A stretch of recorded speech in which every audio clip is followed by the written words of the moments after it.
Hello everyone, today's game is going to be Dear Fellow Travelers. A little recap from what happened yesterday.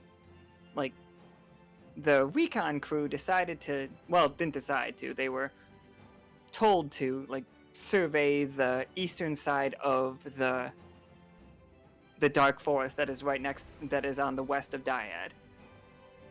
And as they went down to investigate the strange cloud, they ran into somebody running away from a huge composite of the body parts of the wasp nest that you all fought in the second game. And then it chased her down. That person turned out to be Charity. She is a person not from this world and not from the liminal plane. She is from a new plane that, well, it's gone now, but it was new. And then, through no fault of their own, there is now a giant rose bush that is blocking off part of the southern section of the this continent that we haven't figured out what it's called, but it does have a name. And then Charity decided to feed it some blood and it grew eyeballs, which doesn't seem like a problem. Pym shot everybody, including a little friend of Clem's named Willoughby. He got better though. He's mad at the crew and just huffed away from them for making dubious decisions. And the rest of the crew went back and just worked on their fitness and got super swole. So everybody in this game today and everybody going forward, you have just an ability called Swole. You can use it to re-roll any physical roll, but you have to take the second one. There's no... if the second one's worse, I'm sorry. And you can't affect that one with dice. You can affect the first one, just not the second one. And so we're going to start in the town of Silver Thimble. And everybody is beginning to wake up with just having the weirdest dreams. Everybody had some form of dream that had something to do with either rose petals or fire. One of those two things was at the center of your dream. Going around, we have Adli, who is played by Starlight. Correct? Adli and Adli. Starless. Starless, I'm sorry. I fucked it up twice. Adli, played by Starless. Hello. We have Midnight, who is played by Kuari. Hello, everyone. Laura, who is played by Esmie. Hello. And is it Tarkus? Tarkin? Tarkus works. Tarkus. Tarkus is played by Ro, and then Ro's good for your name? Yep. Alright. Excellent. I do see the recruited NPC bounty up. Good luck with that one. So I'm sure it'll be fine. I'm sure it'll be absolutely fine. Not at all.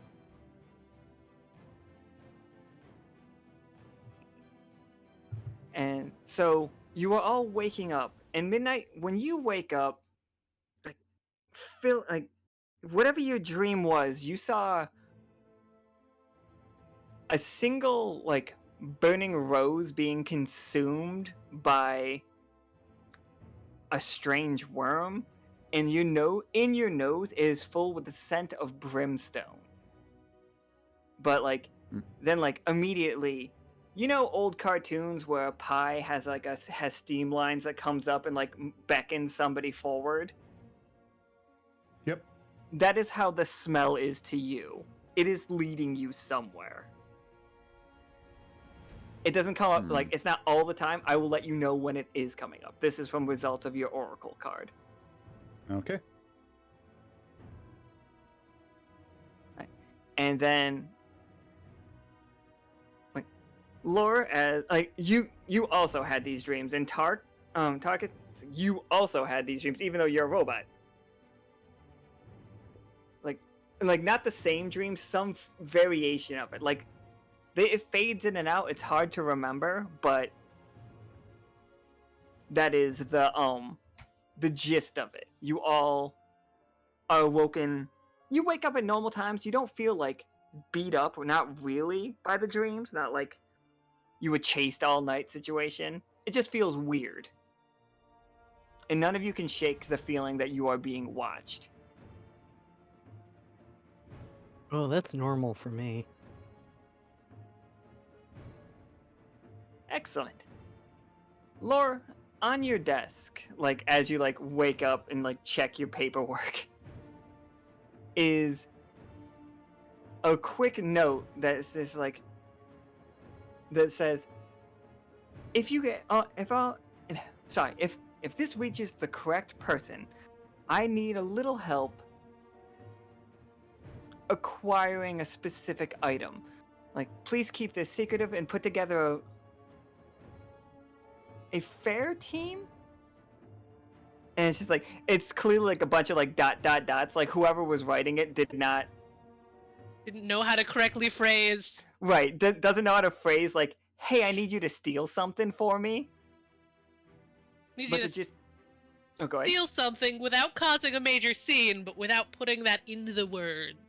It's pretty much exactly that. And then it's just like, it's also very poor penmanship. And it's just like, it lists an address at the bottom of it and a place in Dyad. Please do not come in one of your conspicuous vehicles. And then there's just a paw print at the bottom of it as a signature. And then somebody crosses that paw print out and just writes T. Oh boy.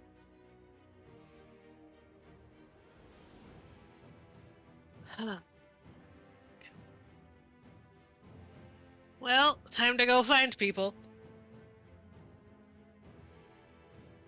I think the first person Laura would canonically first go find Midnight. Since Midnight was recently shifted to reacquisitions. This is a great first reacquisitions mission for Midnight. Gonna learn. Yeah, So before we leaving can her office, go ahead. Lord does make sure that the jar for the firefly is securely wedged in her hat. It's his little home. Oh yeah, that firefly's just chilling out. You could even take it out of the jar now if you wanted to. It has like, it's just fine with you at this point. It'll live with you. Don't need to keep the jar if you don't want to. Well, I'm keeping the jar. I like the jar. Okay, just making sure. Just didn't want to like keep the saddle you jar. with the jar if you didn't want the jar.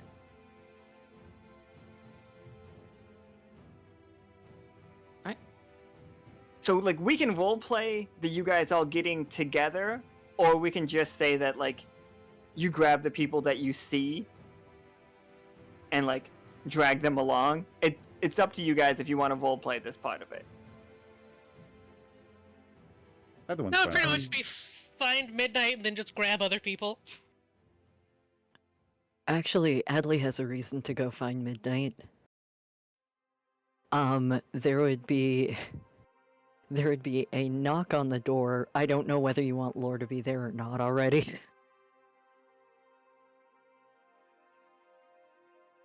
I mean, is it up to me or? Up to whoever. Like, I'm fine with either. already being there already. Because that makes it convenient. Oh, great, you're coming with us too. But Adli would knock on the door and then just say, hello, hello, hello, hello. Yep. And I opens the door and goes, "Oh, Adli, how's it going?" Well, I heard you were going on a mission today, and since I technically lost that drinking contest with you, I got you a present to maybe help with things. And I'm gonna play the card right now because I actually am gonna physically give Midnight something. It's a mana battery. Oh, that's handy. That is. And Adley is just gonna hand it over and be like, I heard that these were very useful and they had them down at the store, so I picked one up for you since I was too afraid to eat the weird person candy. Oh, that is fair enough. This is more than good enough. Thank you. I will get some good use out of this, I'm sure. But yeah, also leans over and looks at Laura and goes, Hi. Well, this is perfect timing. You can come with us. Come with what? With us. On the mission. What mission? Well, we just have to go find something. Oh, so that explains why you came to me acquire first. it. Yes. Oh, I can help on the. I mean, I usually do star turrets, but I can help. I'll help.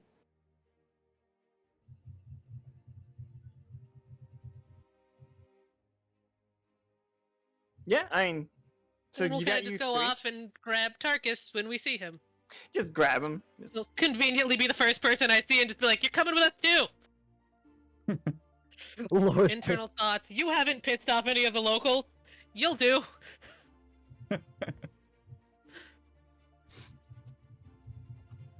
Adli, who's been hiding in navigations. People? There's gonna be people? There might be. Right. So, you will notice that there are little like not ferry ships, but like ferries that run back and forth between Dyad and the Silver Thimble now. They work fast. And it's just like you can get as a group just hop onto one of these as reacquisitions. Like Lore would know and probably would instruct everybody, maybe don't wear your uniforms. Yeah, don't dress conspicuously. Tarkus is fine. Tarkus has it. Inconspicuous as fuck. Absolutely. This unit blends in with the garbage. Yeah, Midnight's probably switching over to a kind of a light-fitting sailor shirt and just kind of loose burlap pants. I don't know what the academy equivalent of the attire is, but Adley would probably switch back to the outfit they fell to the planet on, which is just this really weird breastplate and some, like, blue and purple clothing. Yeah, all that is fine as long as just, like Lore already doesn't wear her uniform, so it's fine.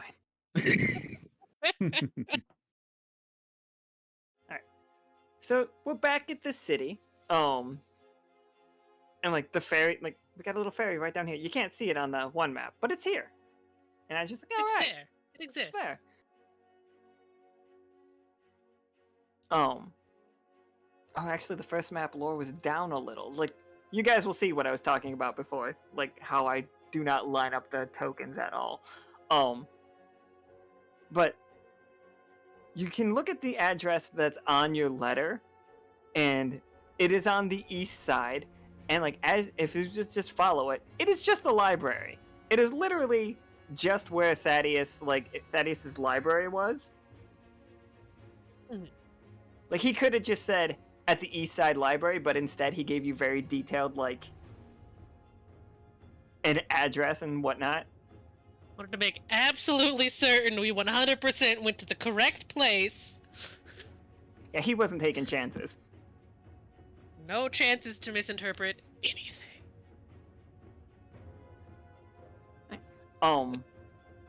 So, as you try the door, it is locked. And then you just hear like footsteps coming up to the door. It's just like, is this Lore? Yes, this is Lore, and I've got my team. Excellent. 1 second. And you hear just like, unlock, chain unlocking, bolt unlocking, a second bolt unlocking, then like the floor one go up and the ceiling one come down. And as you open the door opens, and it's just Thaddeus in there with like a huge step ladder that is just like going all over. And like if you turn around and look at the door, it has so many newly added locks.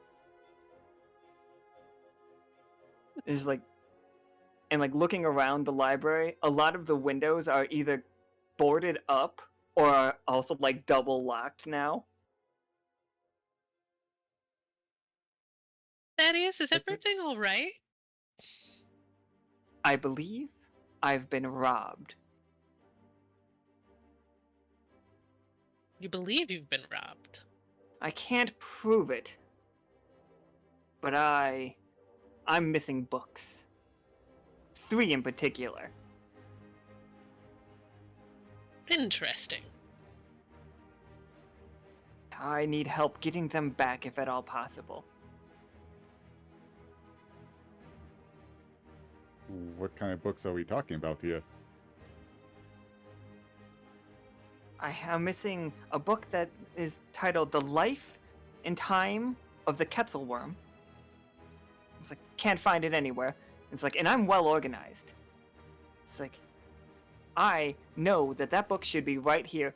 And when you look at the bookshelf where he points it, there's no space where that book could be. He's just like, it should be right here, but it's not. And then he's just like, A Garden of My Own? This one's strange. This one's a fiction book, but it's missing. It should be right here. Again, he points to a part on the shelf that is missing. That is not missing a book. And then he like climbs all the way up. And he's a cat again. Thaddeus again. Just a cat.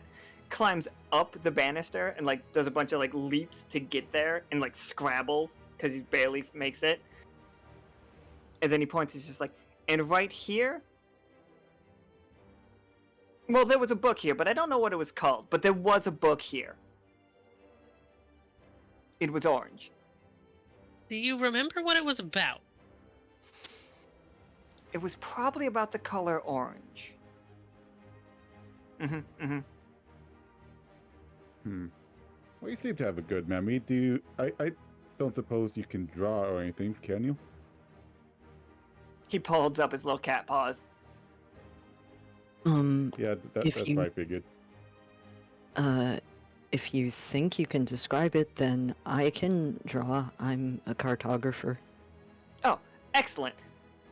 So what it is an so it's a rectangle, like longer than wide, has a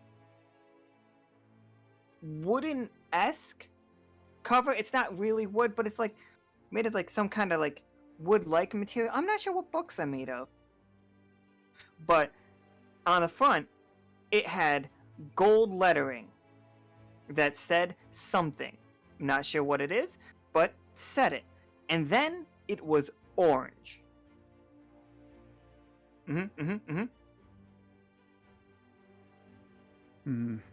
And what was the title of the second book you said missing? There was Life and Times of the Quetzalworm book, orange, and... A Garden of My Own.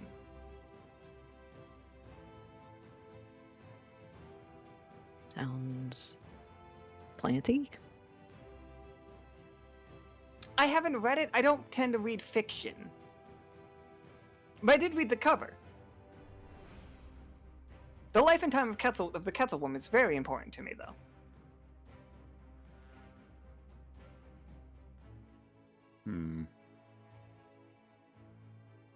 But I suspect foul play. You suspect... chickens. No, I don't think so. It's mostly salamanders and frogs.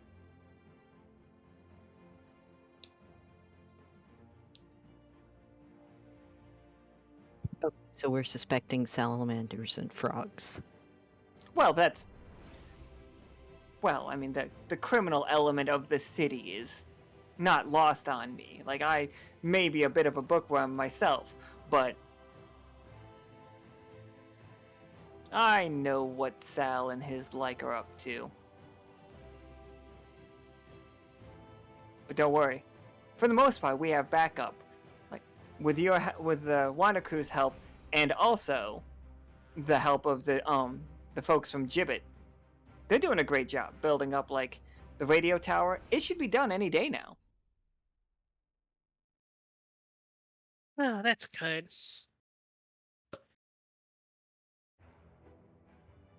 Well, So- this is wonderful. Well, except for the fact that the books are missing. So where do we start? He looks at all four of you. Well, that was part of why I was hoping for a clear description, but if we don't have that, alternatively, would you say the thefts would probably be the worst thing that has happened in this library? Oh no, most certainly not. That's unfortunate. Well, A cat has killed before. It was established. And if lore stands where any of the missing books should be, there's no kind of reaction from the Firefly, is there? No. This isn't a, Just making sure. yeah, this isn't a, tea thing. Just making sure. Absolutely.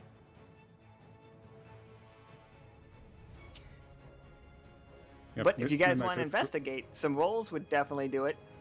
Definitely. Midnight's definitely going to search around for anything out of place. Yeah, investigate the area.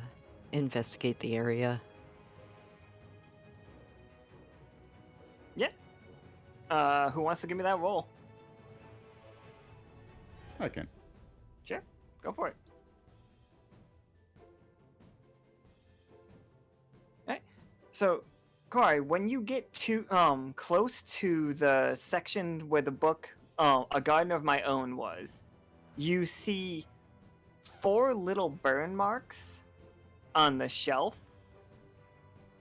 As though they look like somebody set their hand down here, but their hand burnt the wood, and it smells of brimstone.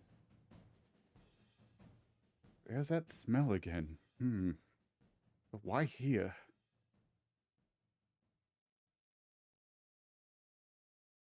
Hey guys, come over here for a moment. I want to see if it's just me that's smelling this. Jogging over and trying to keep their petrified wings out of the way. Midnight will point over at the burn mark. Does this smell like brimstone to you? What's a brimstone? Do you know what rotten eggs are? Yes, we've had lots of those. Kind of like that. Yep, smells like fiery, rotten eggs to me. So I'm not just imagining it. I've ran into something like this twice so far. Once back in the Mela city, and when I woke up this morning, had a strange dream involving that same thing I witnessed there. And now this.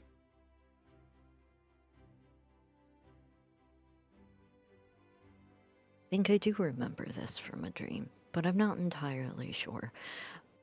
So, who done the fire? Like Thaddeus did not see the burn because he's not tall enough. So he scrabbles up the shelf and he looks down and sees the 4 marks. He's just like, huh, this is interesting. And like he jumps over to the other ones and he's just like, it doesn't seem to have happened over here. But you see him like sniffing the air. He's just like, but it does smell the same. Oh, that means Adli is doing like a pull-up on the bookshelf because Adli's 3 feet tall and too short to actually see it if Midnight is looking at it. If you stand upright, you you could probably just see it just fine. But Thaddeus is literally cat's eye, so he's not very far off the ground. He has to scrabble on top of the shelves to see. I also think the shelves are like, there's more space than normal because he likes to sleep in front of the books. Aww.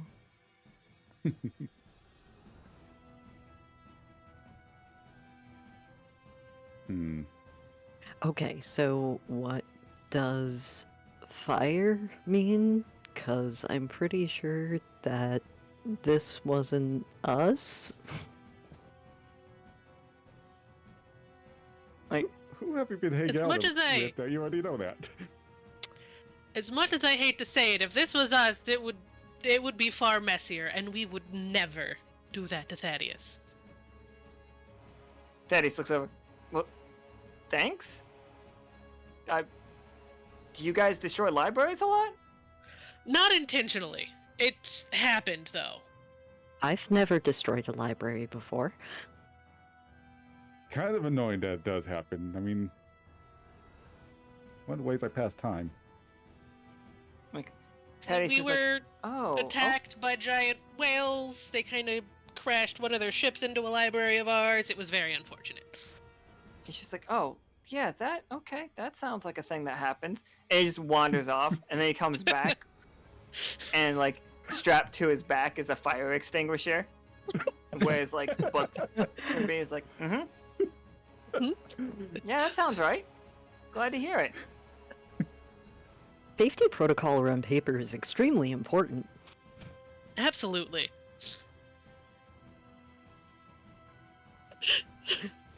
So I can't remember. Did I get a good look at that creature when I saw it before with Evil Eye? Which creature are you talking about? The brimstone one that came from the burning bush? Oh no, you didn't see the creature at all. Okay. Or whatever it Okay. was. It was just the bush. Okay. Well, I guess next up we spread out and see if there's any scorch marks anywhere else in the library. Like on the window sills, the door. Yeah, yep. Laura will use her has been found a note section thing in her little flamingo phone and has been using it to take notes, so she'll take a little picture of where the burn marks are. Just as a we have this. Can you roll me a 20-sider with that? See if it works. Because technology is weird. Technology is weird. Alright, in 18, Laura realizes that, yeah, you saving this picture on, like, everybody that does, if you don't know, Laura has a phone, is literally a cell phone, because, like, it was an item that got upgraded when they went to, like, a cyberpunk world. Cyberpunk exists. Yes. Not anymore, but it did. It did at one point, somewhere. And, like, so, literally a cell phone. And when you take that picture, you see, like, as it's saving, the picture also gets saved on something else. That's weird, but neat. So somebody else can see what you're doing with this device. Laura just turns it over and looks at the flamingo on the back. The flamingo is winking on the back. Makes the little, I'm watching you motion at the flamingo. Just to know you're there. Thank you for using Barbara's Casino and Spa. And that's very loud to everybody. Like, two things. First, when Laura takes a picture, the click sound of, like, the shutter closing sound is obnoxiously loud. And then immediately it says, thank you for using Barbara's Casino and Spa. Adli just jumps and then falls over immediately. And Midnight just kind of looks over confused. What the hell is that? Like, Thaddeus looks over at Laura and just like, huh, Reedy has a meeting with him coming up. And he, like, opens up his little agenda. He's just like, it's next Tuesday. Sorry, Reedy has a meeting with who? Bobbert, Bobbert! the proprietor of Bobbert's Casino and Spa.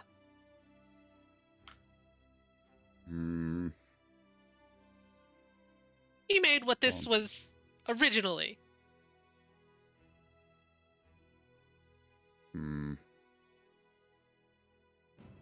I don't like that. Tarkus, can you roll me a 20-sider?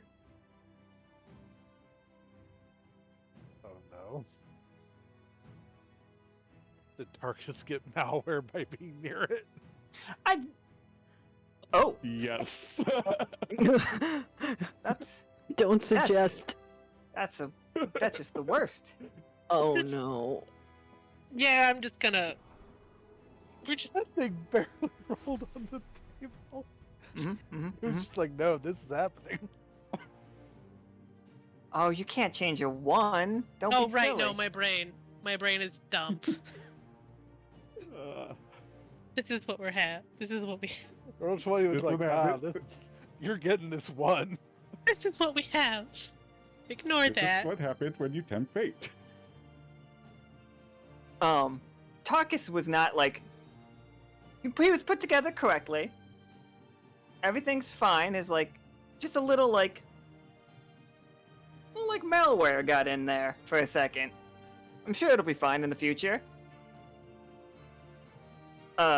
Everybody not like the viewer at home of the if this was a show, it is a show, but the viewer at home would see like somebody watching a screen, like sipping tea, but like, and also just like has a goblet of like party shrimp, but like the little tiny ones, just watching, and then like it just says online and starts beeping, and then the screen cut and becomes exactly what Tarkus is seeing right now. But Tarkus doesn't know that's happening. None of us know. We're just looking for books. It's fine. Everything is fine.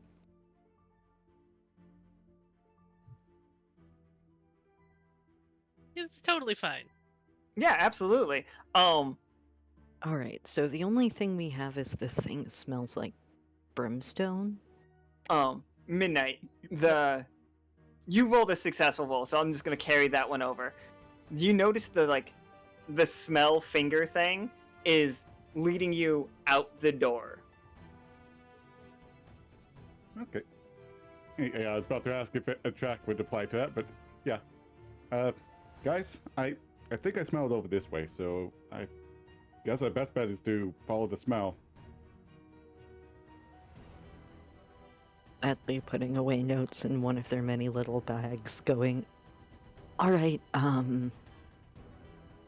let's go, and marching very awkwardly out of the library.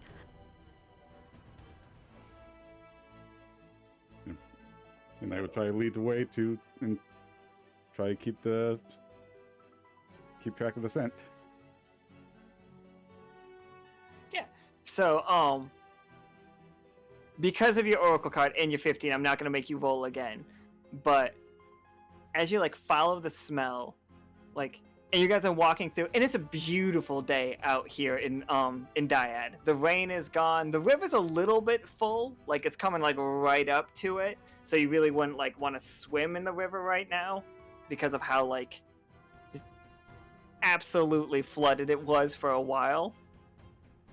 But you all you all end up right outside of the large tower that Sal pointed out early. This is his version of the castle, which is Reedy's home on the west side. Sorry, Sal is the king of the east side. And Midnight, the books are in there somewhere.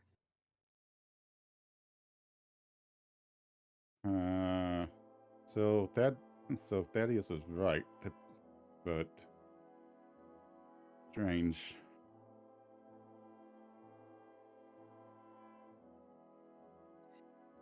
So how do we want to do this? Do we want to be sneaky about this, or do we want to approach him first? Adli, who's Well- about to knock on the door, is going, oh, so we're not just going to knock and go in? Oh, this is a giant skyscraper. You guys could just walk into the lobby if you wanted to. There are people people work here. It's not just his house. Yeah. He has a So penthouse. we're not gonna go in. guns blazing. Because this is a large building, so we don't know where in this building they are. We have to find that out first. So we'll just nonchalantly stroll inside. Yeah, Midnight will follow along, trying to tone down how obvious he is about sniffing around, but he is trying to kind of keep track of the scent. Oh yeah, roll me a 20-sider. Let's see how well you're doing at the whole like hiding like not being obvious situation. Pretty good. Like so, like you walk in and like it's a nice hotel, like not hotel lobby. It's a nice like building lobby. There is a man in a coat. Let me move his side because I'm blocking him. Boop. He's not looking at the wall, so he's just like, "Hello, how may I help you?"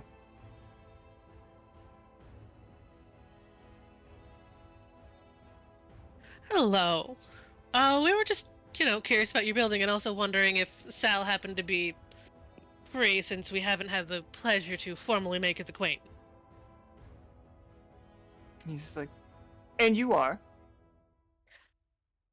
Just in I'm reference to Sal, like, and relationship with Sal. Not with Sal, strictly speaking, but I find myself a bit of a... Gosh, how do I say this?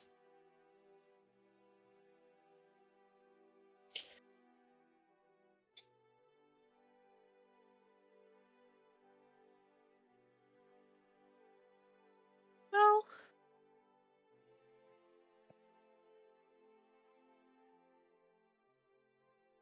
I feel like Sal and I could be very good business partners. I am quite skilled at finding things if the need ever arises. He like looks and he's just like, "Oh, I see." He like crooks out. He looks around a little bit, and like he reaches into his pocket and pulls out his like, it looks like a little cigarette case, but it has business cards. And he just like flips through them and pulls out a solid black one and like slips it to Lore. Lore will quietly pocket the business card and just tuck it away.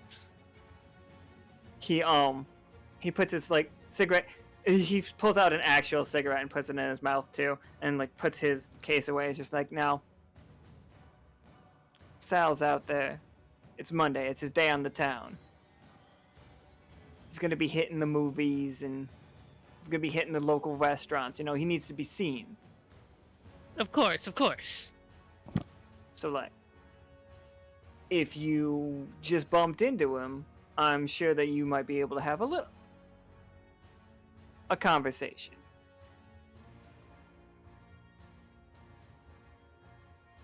And he's just like, Of course, I will say, this building has fascinating architecture. "Oh, it's beautiful. Like, we have obviously the lobby. Like, this is a beautiful lobby. We have our elevators are a bit hit and miss currently, but we do have fantastic staircases. Upstairs, one floor, the bank. Above that, we have the stock market. It's ever growing at current. And above that, we have things, and then at the penthouse is Sal's room. You cannot go there.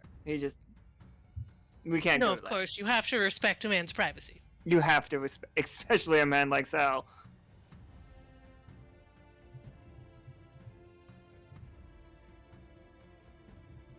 So, does that mean you have waiting rooms or places to get drinks or other things in the building? Oh, there's a bakery next door. Reedy demanded it, so of course we have one next door. There's also like the market. Well, there's Market Square. It's not too far away. Reedy won't. I know Reedy. Sal won't be back until late in the evening. But And I apologize, but I don't seem to have caught your name. Or can I just tuck the business card in her pocket if it had his name on there? it did not, and it's just like didn't throw it. But well, I'm sure at one point we will get better acquainted. Of course.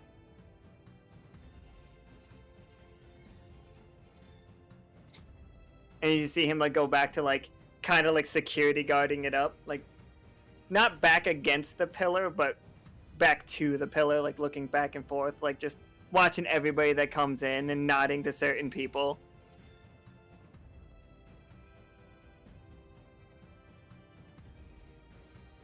Like just tipping his hat. So, what do we do, boss?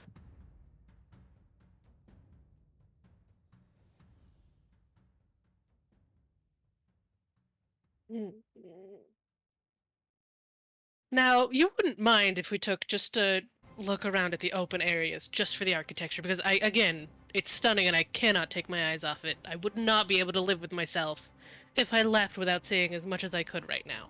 Oh, absolutely. Feel free. Like, the bank has public access, and you can go to the third floor. I don't know why you would want to. It's rather dull for the uninitiated. But if you have dreams of making it big in this city with wealth and, well, whatever else it is they do up there, feel free. But a bit of a handful to talk to, though. Like, you can just don't go anywhere blocked off to you. There will be guards placed in any restricted location to make sure that nobody goes accidentally where they don't belong. Of course.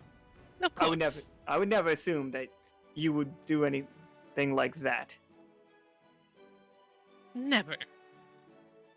Laura will politely nod to the gentleman and then start walking and hopes that everyone just follows her. Midnight will fall, but he is still kind of trying to keep track of that smell. As far as like the smell goes, you know it's somewhere in this building. Like, but it's like after that, it's the disperses that it's somewhere. Mm-hmm. Yeah, just keeping track if it gets stronger at any point. I made that token. Where'd he go?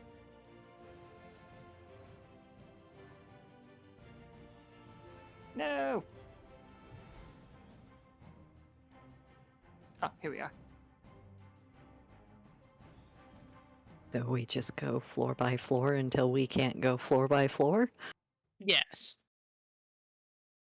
The best bet we have right now. The stairs or the elevator? Stairs. Yeah, stairs, please. Laura's also still slightly wary of elevators. Only reasonably so, though. So here is the bank. You get in up to the floor, and behind the desk is like a rather well-dressed frogman. And he's like, "Welcome. Do you have an existing account, or would you like to start one today?"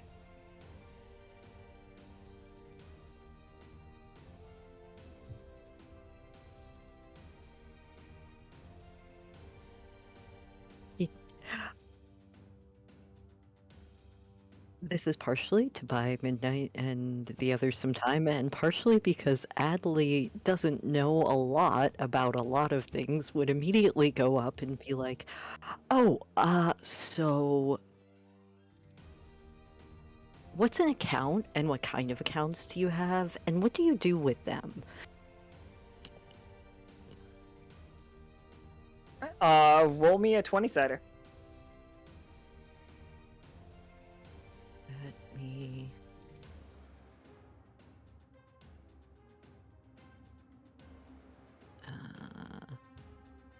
Did that work? Yeah. So, like the frog looks down at you and he's just like, well, we of course have our savings account, we have our insurance accounts, we have multiple checking accounts that you could make out with us. We store many items in our safety deposit boxes.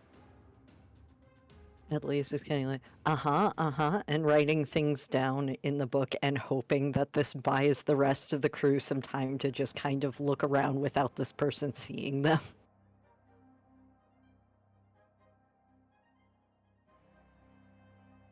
Alright, so what's everybody else doing? Well, they're doing that. Well, Adli. Oh, yeah. Ooh, why can't I click this 20-sider? There we go. It just wouldn't go away. And I'd definitely be taking a good look around, just kind of getting a good idea of where everything is on this floor. It is a. It's a bank.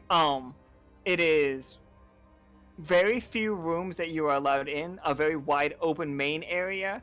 A couple desks with people sitting at it doing paperwork, and they are talking to other people currently.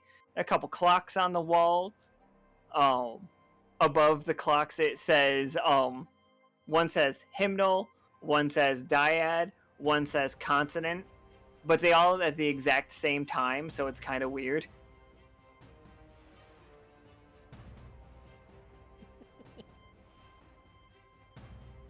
He's going to take note of the names, because I don't think we heard hymnal and consonant yet, have we? I believe you have. I've said them both out loud before. Oh, okay. Well, just keep Like the they've names been in mind said, then. just not seen. Yeah, I will. Yeah, people have said them to you. Maybe not to you, but Around in places to people that we know. We've heard them. They've been heard. second, let me.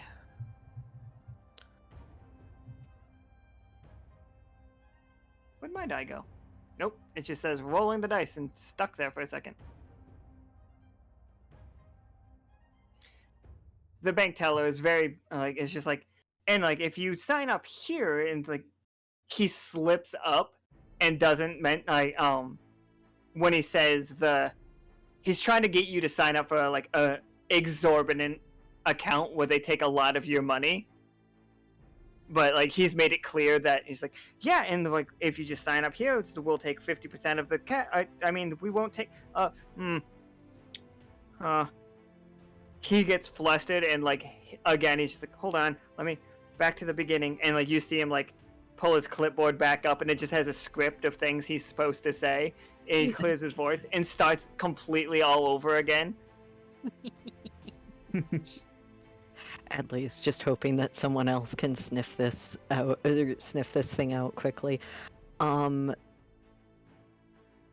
also would look at they're more good with coordinates. No, they're good with math, because you have to be good with math if you're doing coordinates and star charts. Is going to just start writing all of this down and be like, well, yes, but with this interest rate, you did say that takes 50% of this amount. That would be this entire amount that we would put into this account. So maybe if you set it up a different way, so that way you could actually give someone 1 month free, you would also have to incrementally increase the interest, and would just end up doing a bunch of math out on sheets of paper that they would normally use for cartography, but they're not doing that right now. Like the teller is just nodding. I see what you mean. I see. I think I understand. Okay. All right. Hold on. And this is buying you all more time to look around. Tarkus, would you like to roll a 20-sider for me? As like, what is Tarkus doing right now? Probably same as when I just getting a survey of the room. Yeah, Tarkus, why don't you roll me a 20-sider real quick?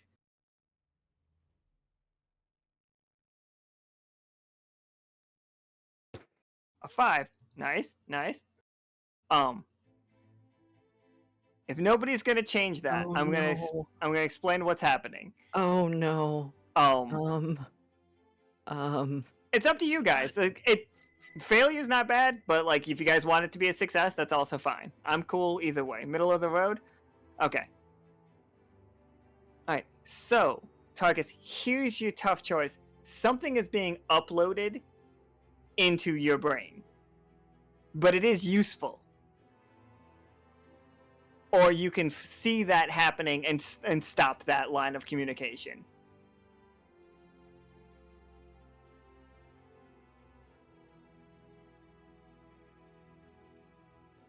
Like, so the tough choice is you can stop it and it will you will sever whoever's like looking through your eye right now. But you won't get this useful information.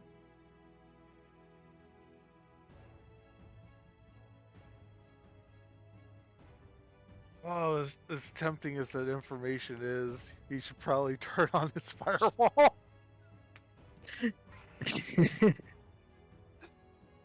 I'll make the choice I'll make the choice a little bit more tempting for you, just because I mean like that. Yeah. You are, for a split second, you see the blueprints of this building. Like that is what's being uploaded into your brain right now. But if you want to cut the firewall on, that's also fine. I'm not railroading. I just want to give you all the information. Hang on, let me flip a coin. He's still gonna stop the communication. Sure. So you shut down the link, and somewhere a flamingo's just like, oh well. Oh no. Is there any way that with that earlier roll I could maybe convince them to let me see their books with what has been going on with the math, or would that be a different roll entirely? It's a different roll, but yeah, you could totally do it. I want to try that with how much. Where is my die roller? There it is. So, you succeed in, the teller's just like, oh, well, I can't let you see the books. Ooh, somebody's doing something. Okay, Stept has added a perfect lemon to his cocktail. It's amazing, though. Actually, Sept, upon eating that lemon, I'm sorry, in the chat there, Patagana said, Waddle's, half paying attention to where he is, orders shrimp cocktail, not as usual, like, but as he's adds this lemon to his cocktail, all the problems with that dream you had, like any of the lingering fear, is alleviated. Like it's just like it fades into dream for you. Just like all the weird ominous feelings that everybody else is feeling from that dream, not you. You're good. It's just like, oh, okay, the shrimp cocktail does the body good. It does the mind good. Also, if you are low on any AP, Sept, I don't think you are because you should have been refilled, but refill it. That's a phrase. Shrimp cocktail does the mind good. It does. At least this one did. He doesn't know if it was the lemon or the cocktail or the shrimp, but something about it. Okay. He's just like, I'll have to get my manager for you. Okay. Laurel step up and just like, what if you show him this, and holding out all of the math that Adli just did for the earlier thing when they were having the conversation, just putting it on the table? A bigger frog has come up at this point, and he's like, well, hello, prospective customer. I would love to, help you in this situation. I hear you have a problem with our math. Yes, see, I was wondering, And this is Yeah, really and then it just like fades off into a and then conversation. it just fades Absolutely. into, this is really weird for me because my father is a financial analyst. And I'm just like, don't have me have this conversation. No, And it's absolutely fine. We could just like Adli's just looking over at the crew, like point, get like to it. trying to point behind them at the door that the manager came through, like they're that way. Yeah, we'll let the successful ride. Lore, Midnight, what are you guys up to? Currently, you see Tarkus like just his eye blinks red for a second. No, actually, for a very split second. Like, and this is not information you can really work with, but maybe you can. It turns pink for a second, and then turns red, and then back to its blue. You okay there, Tarkus? Laura just looks at Tarkus, looks at her phone, puts her phone away, shakes her head. This unit is fine now. Okay. Yeah, I believe him.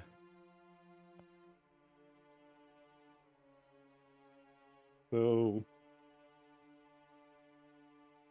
Lore Midnight's is actually... go ahead. Laura is going to interrupt Adli once the conversation starts with the manager and just be like, perfect, actually.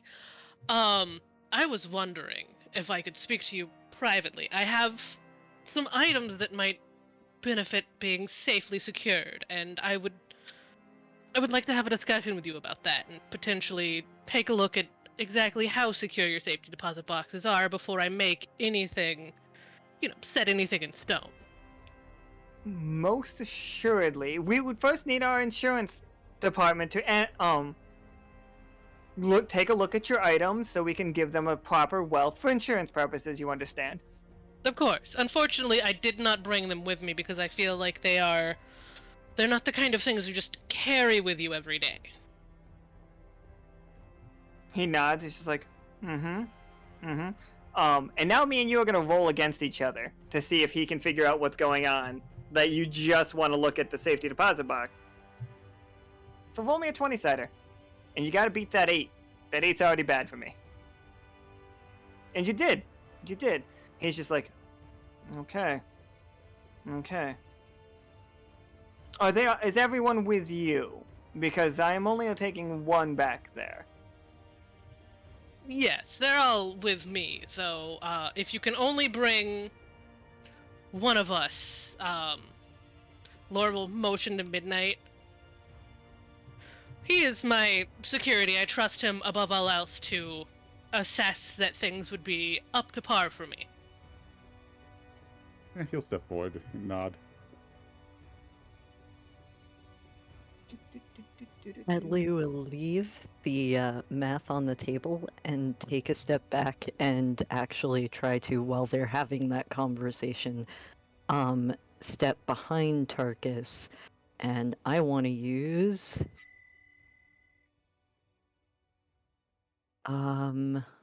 shapeshift. Okay, what are you shapeshifting into? Since this is a scroll, because of course I would have a massive amount of paper on me. I can choose an animal form that is no smaller than a housefly and no larger than an elephant. I think I would choose a deer shrew. It's a shrew. It has little deer spots and a little deer tail, but climby hands. So I'm gonna duck behind Tarkus, and then one of the other abilities for this is I can telepathically send messages to the party, and so Adli will just say in Lore and Midnight and Tarkus's mind, if anything happens, just let me know.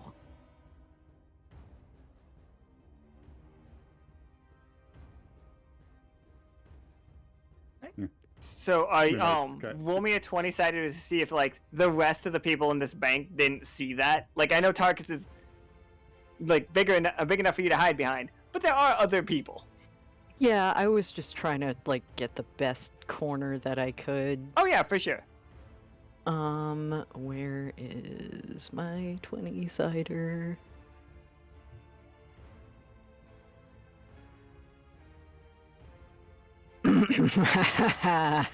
So tough choice. There it is. All right. All right. Did somebody see you do it, or were you unable to make it through the door? Or were you trying to follow him through that door? Was that the goal? Oh no, the goal was to stay with Tarkus so that I can relay messages back and forth. Okay. So who saw you do it? There are multiple people in here. The manager didn't see you, and neither did the teller. But there is a bank clerk that is like currently like sitting at her desk, like filing her nails. And she looks up, and she will see that happen, and she will grin. Or there is a customer that is getting ready to leave. He is I'm gonna say he's a salamander guy, the fire kind specifically. And he sees it happen, and like you see him like note that away. Oh man.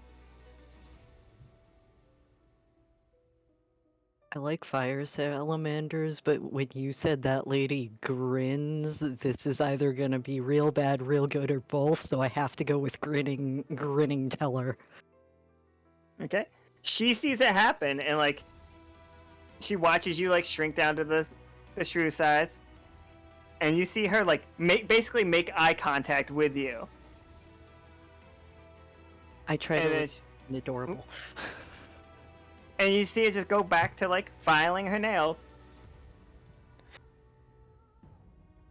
I'm gonna kind of like hide next to Tarkus's foot and like pat legs so that they know that it's me.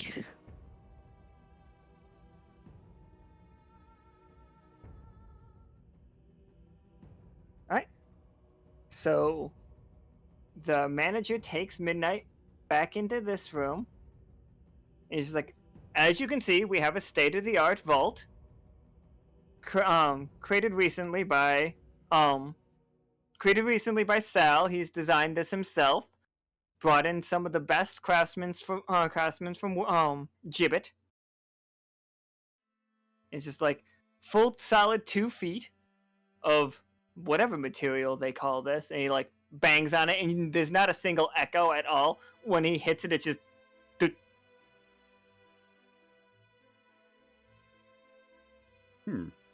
Interesting. He'll kind of take a look over it. You said Gibbet, correct? Yep. That's the place where all that fancy tech has been coming out of, if I remember right. I assume you make sure the security has ways of dealing with magic. Oh, most certainly. Good. And he'll kind of take a subtle smell, just to see if the smell is stronger in this room at all. Roll me a 20-sided for it.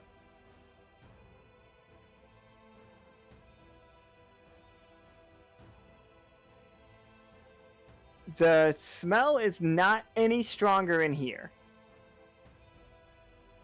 Also, he doesn't notice you do the smell. Okay. And he'll also kind of take a look around the room, just as he's gauging the security in the room. Assuming this is not the only layer of security either. Like, I'm assuming this locks up pretty well, just in case. Absolutely. The only way into there are only 4 keys to this entire place. And he like motions to the lock, and it's just like, the only way in is with a key. And once you're in there, the door is closed. The only way out is with a key. He just like laughs a little bit. It's almost like a prison. Well, that's what vaults are supposed to be, essentially. Prisons for products, right? I haven't thought of it that way, but yes, I suppose. If Just somebody some- wanted to keep something locked up, this would be the place to do it. Good. We'll try get a good look around just to kind of like partially to kind of gauge the situation, but also just to make sure he looks like he's doing his job properly. Oh yeah, he motioned. He's showing you off the thing. He says, "This is the ledger book where people like would have to sign in," and he's just like, "I would ask you, please, sign the book." Of course, and he'll write his actual name in, just because it's not particularly well known yet anyway. So no need to try to mess up with a fake name. He's just like, he goes checks the book. He's like, nods, and he's like, "Mr. Erebus, Erebus. Erebus. It's a pleasure. And you are the lady's security guard. Who and her name, please, just for the book." Her name is Lore. Lore, absolutely. And he writes in like security for Lore. He's just like, And your other companions? We have Adli, Mm-hmm. the Okay. little purple one, and All right. the proper name for the security robot is T4RK5. And he just like writes down underneath it, robot in question marks and with a question mark. All right. Well, thank you very much. If you are pleased with our security, I will show you back to the rest of your group. All right. I think I've seen enough.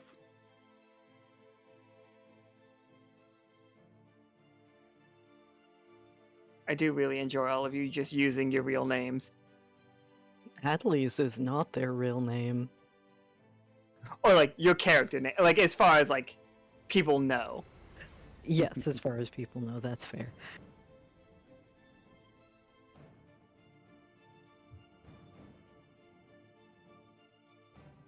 So, If how there- was it? I believe it's perfectly secure.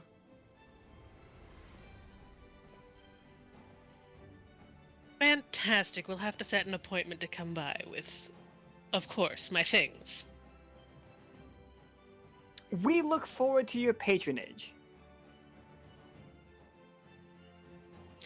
I'll have my people reach out to you at our earliest convenience, and then Laura will kind of just start walking away. And I'll follow and just kind of relay via Adli if it's in there. It was not dropped off by the creature we're following, as far as I can tell. So you don't- Otherwise, it would be very, very difficult to get anything in there. So So you don't think they haven't locked in there? it's distinctly possible, but it would have been dropped off by someone else first. I'm not sure how well we would actually be able to get in there. It does have some kind of anti-magic measure, and the vault is pretty tightly locked up. Are there they're keys? using There's 4 of them. He has one of them. I'm not sure where the other 3 would be, and I did not ask, as that would definitely raise some alarm bells, I'm sure. Well, we have to get the books back, right? We do. It would be a secure place for them to keep them. So it would not surprise me if they're in there, but can't be sure that they're in there at the moment.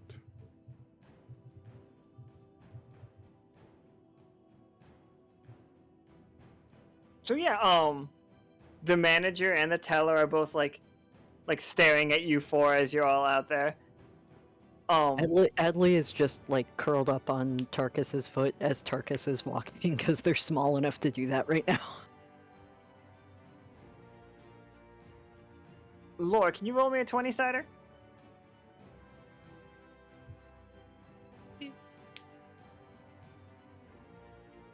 You notice one of like the frog woman that looked at Adli as she as they transformed, the frog woman stands up and she's just like, I'm gonna get a smoke break, and like follows you all like whichever direction you're going. She cuts to the stairs and like walks in front of you and motions for you to follow her. I will follow her. Adli chirps because they can only communicate with the crew. Yeah, and I would just follow Laura. So she takes you all outside back to in front of the tower. And she puts a cigarette in her mouth and starts smoking, and she's just like, okay. Where's the hook? What's the deal? What are we doing? Is it a robbery? It's like, I'm not to be fooled. I've seen a robbery or two in my day.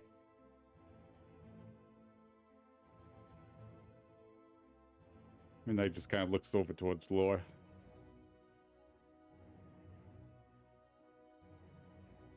If this were a robbery, what would be in it for you to come to us rather than alerting your bosses? They don't pay me to stop robberies. You might pay me to keep my mouth shut.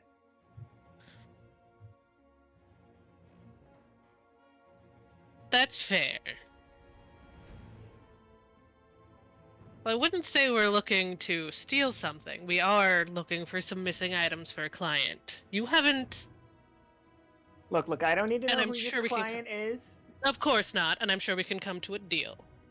You haven't happened to have seen anyone come in with some recent book acquisitions, have you? I'll roll a 20 side. I'll figure out if she does. She has. Adli's gonna play lookout. So, she with a roll of an 18, she knows quite a bit, but she knows that it's worth quite a bit. So she's just like, I may have seen a person or two, a couple new faces around.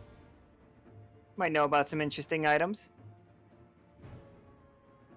Like, but you're gonna have to get me something good.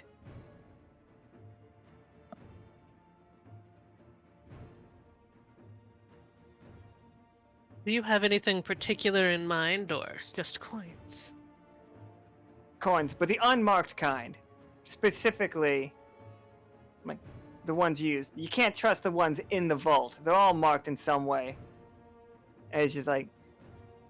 And she pulls out a handful of coins from her back pocket. You see? And, like, there's a notch in them. Like, one side has Sal's face and the other side has Reedy's face. It's just like, all the ones that come into the bank are marked, so we know when a mass amount has been stolen. And she puts those away. They'll be onto me in a second if I use those. But I know for a fact Sal in his room keeps a large amount of coins. Now just bring me, we'll say 200 coins.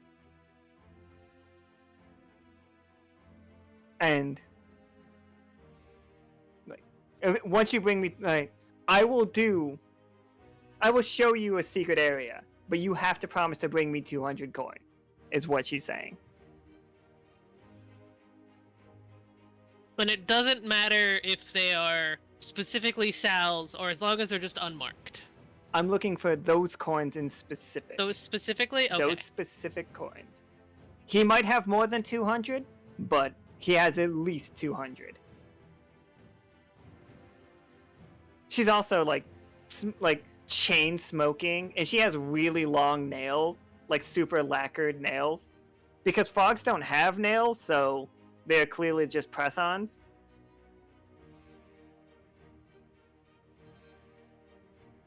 Adli scurries back and does 2 thumbs up because they don't know what a crime is. Two little tiny thumbs up. Laura will hold her hand out to shake it. It's like she takes your hand. She's like, Rebecca. Lorelai. But my friends call me Lore. Lorelai, it is then. And she like taps your hand. For now. For now. Becky. This character didn't exist until a roll ago, so I just... I love your nails, by the way. Oh, thank you. There's a place on the east side. Does them fancy. I'll have to check that out. I haven't had mine taken care of in a long time. And she's like, oh, I'll write down the address. What's the silliest name for a salon in a 1920s city? We'll have to think on that one. Is it just another one of Robert's? No, because Bobbert hasn't actually made it to the city until next Tuesday.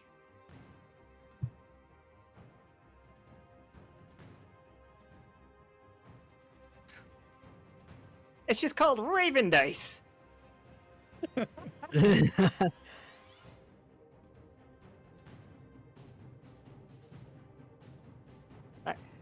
So she's like, absolutely. All right.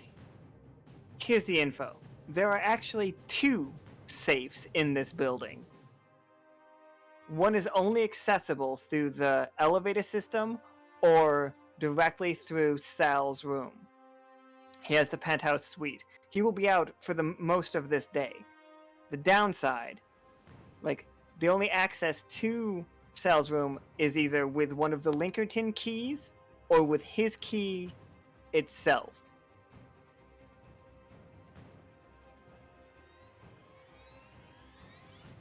So you would have to find him somewhere in the street and retrieve that key, unless any of you have a way of breaking down the door. That's less subtle, but could be done. And she's like, the location of the safe... Oh, go ahead. I feel like we'll keep breaking down the door as a last result. It's like... Last choice. Nod. The location of the second secret safe is in Sal's room. In his bedroom is the door from there. I've only been up there a couple of times. Don't ask. A lady never tells. Of course. He has 2 main rooms. He has his bedroom, and he has the office. I assume that the coins are going to be in the office. Please, keep your promise. But the entrance to the safe is underneath his bed.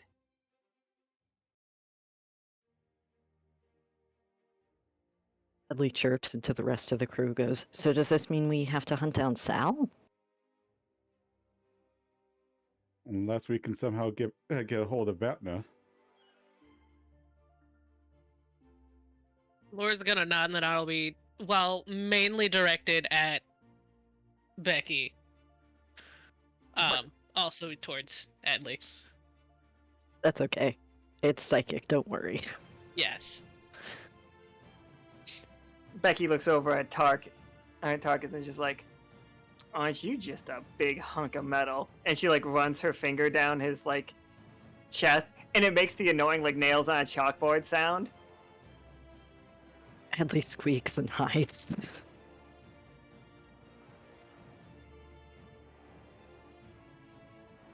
And then we know where Sal is, right? Or he's just out on the town. He's out on the town. You have been told that he is going to catch a movie and be seen in the streets.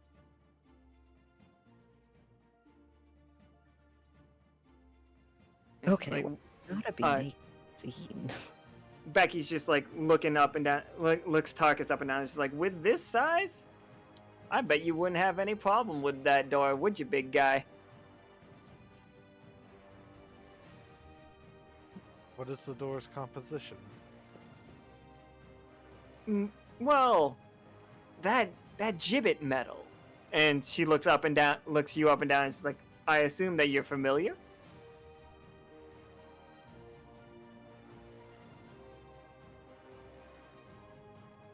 Uncertain.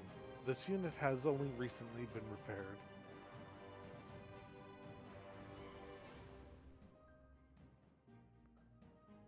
It's like, oh, that's a shame. We can make memories if you'd like to. And she gives you a big old wink.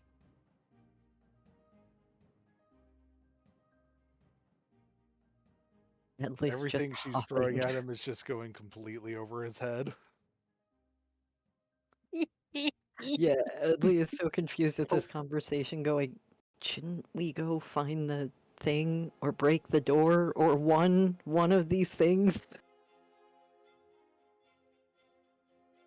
Hold up on any help is on the way cards. We're reworking that system at the moment.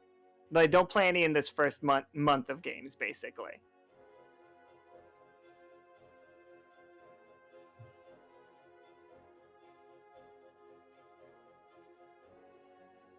I'm very sorry. I was looking at the cards real quick. She's just like, well, you can break in this safe. We could, I'll soon. Like, she like leans on Tarkus. She's like, you know, I'll be coming into some money in the future. We could, me and you, hit the town.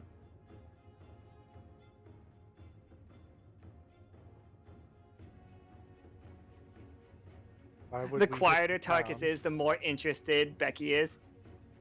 What did the Oh, town no. do to us? It's like, oh, what hasn't the town done to me? Oh, I could tell you. And she just starts going on and on. Like, all of you, like, her cigarette is just, like, being held in her hand, and it's just ashed all the way to the, like, filter at this point. As she's just, like, going on and on about, like, how the city just, it's not what it used to be. She had all these dreams to come to the big city and be an actress, just really take to the stage. It's just like there's no real, and like you guys are just basically like checking your watches at this point.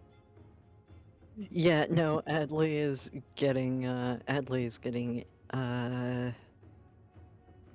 equivalent of ADHD brain and is telepathically going, Lore, should we go? Lore, what are we doing? Midnight?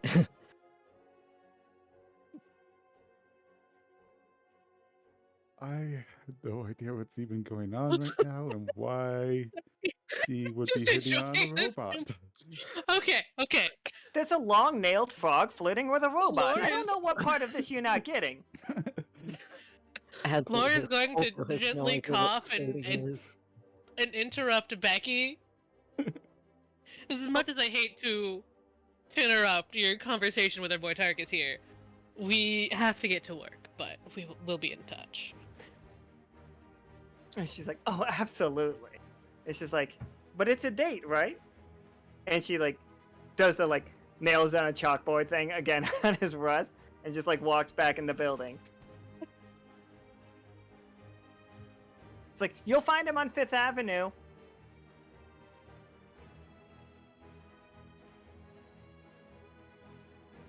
All right, so the next roll anybody makes is a coin flip. So we're gonna roll. We're gonna flip a. We'll roll a 2-sider, and a 1 is a 1, and a 2 is a 20. For the future, not necessary right now. On. Okay, let's go find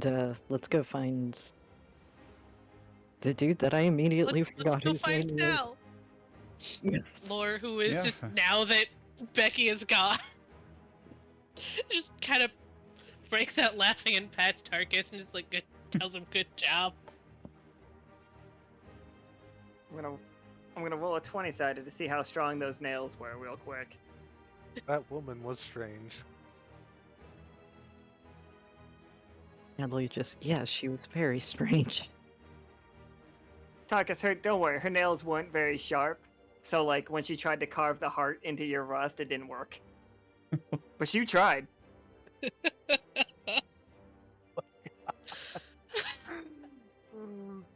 Yeah, definitely. Like, there's you have you have like a frog like press-on nail now. Add that to your inventory.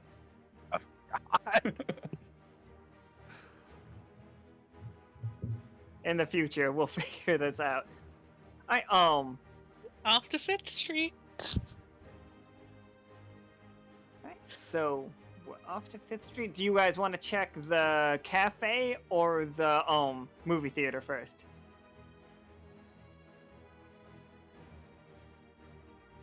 My vote is for the cafe first. Yeah, it's probably gonna be less disruptive. All right. I'm for that. Oh, So look! he's just right here. You do see him like Sal and his like 3 bodyguards, and it's very obvious that they're bodyguards. I'm walking around him, and he's waving to the people. He's eating like a huge croissant. Like Sal is a 12-foot tall salamander, and this croissant looks big when he's holding it. Like he has to hold it with 2 hands. Oh, now And I he's like, want he's response. waving at like his like voters and people. He's just like, "Hello, everyone." He's like, "Ung, ung, ung, ung, ung." Like kissing babies, shaking hands, the whole 9 yards.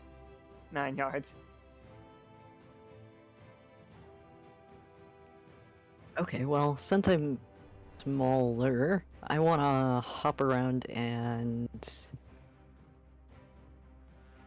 do some recon, I guess? See if I can figure out if there's a pocket that has a key shape in it. Yeah, roll me a 2-sider. 1 is a 1, Yeah. 2 is a 20. Oh no. Where's You actually just have to do /roll 1d2. Okay. All one thing? Yep. The space. Space. There's a okay. space between the.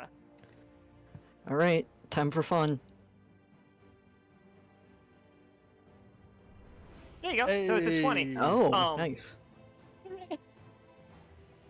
You sneak right past and you locate the key. It is you see it in fine detail, but like it is a heavy metal chain around his neck. The key is tucked into his vest, like right on top of his tie.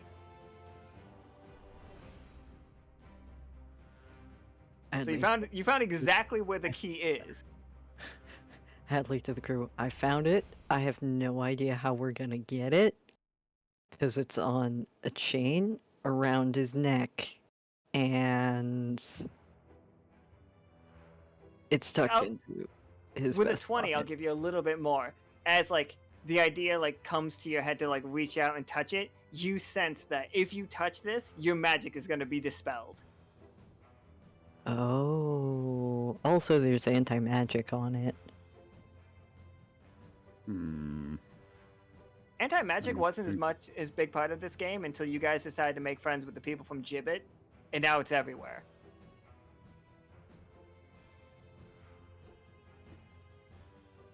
You're does make responsible things for So this. I have a question though.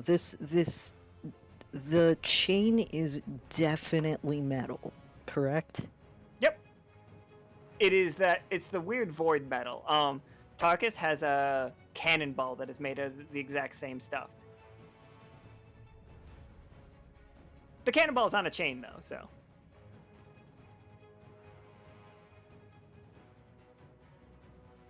Hmm.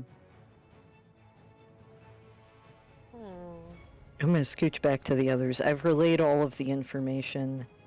I'm going to scooch back to the others and double check something. So, anyone got any ideas?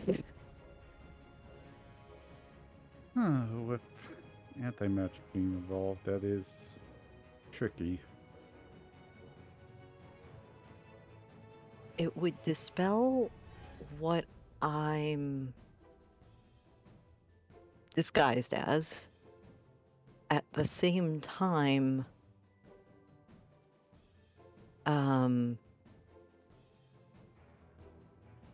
I might have something that can affect the metal, but I don't know if that wouldn't work too.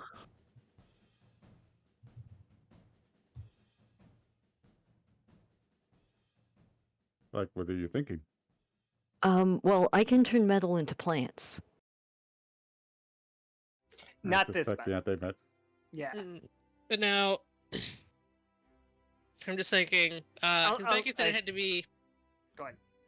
It had to be either Sal's key or one of the Linkertons, right? Mm-hmm.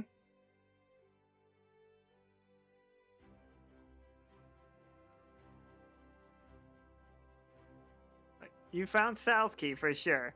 One of these Linkertons is probably one of the ones that has it. That has the one of the spare keys.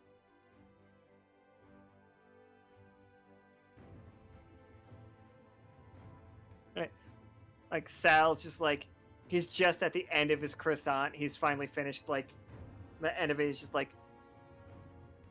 pats his belly and chuff chuff chuff chuff chuff. That was fantastic. Oh, an East Side bakery is better than any West Side bakery. Can I hear it? And everybody cheers, and he starts like tossing out coins. Okay, if people are distracted, I still want to do some recon to see if I can get anything off of the bodyguards we thought were ones that also had keys. Yeah, you can make another roll, or if any does anybody else, Lore or Midnight or Tarkus, do any of you three have an idea or?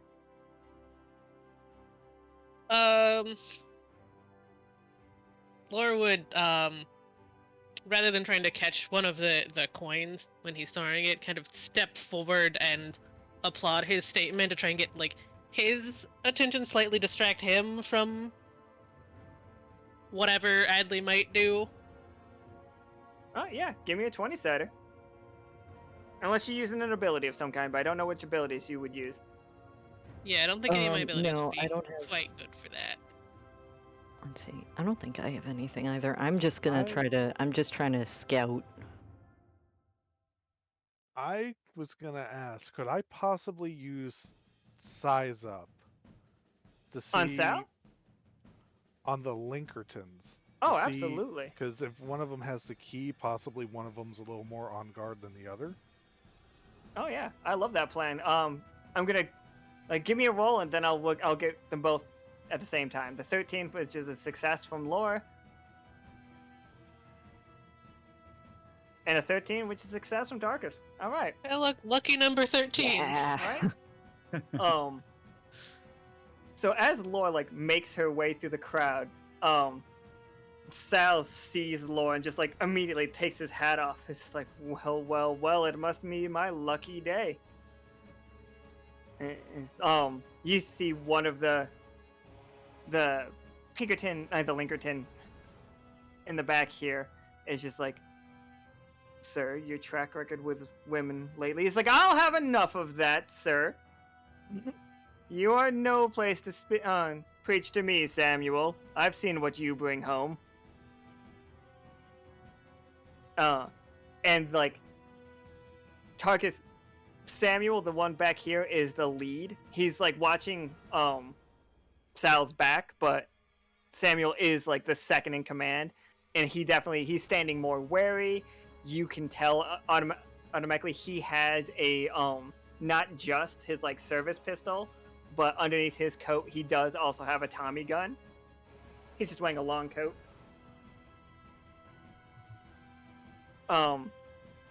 So he is on edge. He's watching Lore very closely, but Sal's just like, and who might you be, lovely lady? And he puts his hand out to kiss your hand.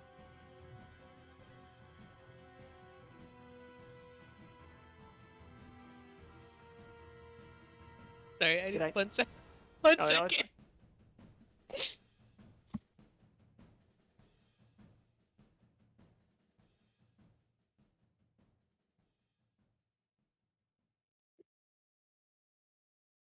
Laura will smile and hold out her hand.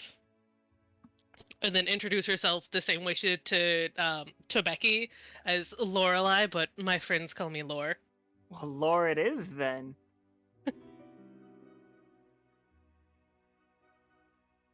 It's like, whew, I have just been on a hot streak lately. We're about to go take a movie in. Would you care to join? The movie sounds delightful. Oh, I would love it. And what brings you to my fine city today? As like he like sidles up and like he again 12-foot salamander. I need everybody to know how big this guy is. And like Reference, Lore is 5'10" for everyone, so you can get a mental image. 5'10" next to 12-foot salamander. Yeah, it's just like this is the everything is if you're brave enough situation. The only reason Lore isn't intimidated by his size is because of the whales. He's not a lizard. Salamanders are amphibians. Our engineering crew doesn't know biology. That's why they're engineers, not biologists. That's fair. That's fair. And, like, And to answer Sal's question, Laura will respond with, this is my first time on the west side, and I felt it was only right to come take a look around. Oh, we appreciate having someone so lovely as you grace our fine city. Are you perhaps from the Celestial Sea? The markings. I've only seen a few from there.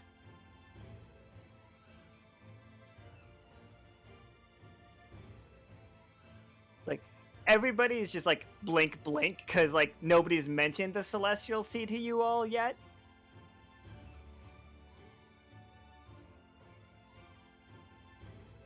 Yeah, very confused. Yeah, up to you how you want to answer it.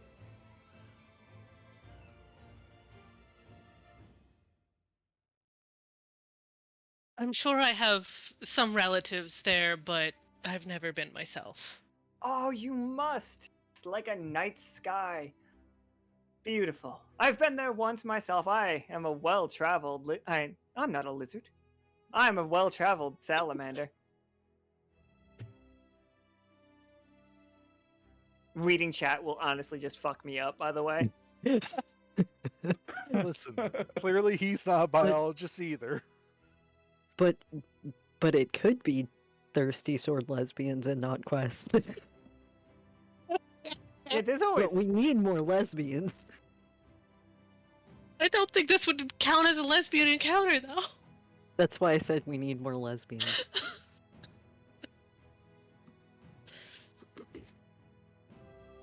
Alright, so Adli's just like, should we trail you? What do you want us to do, Lore? About this movie. oh yes, it's the fine production. It is The Wind in the Willow. Oh, that sounds wonderful.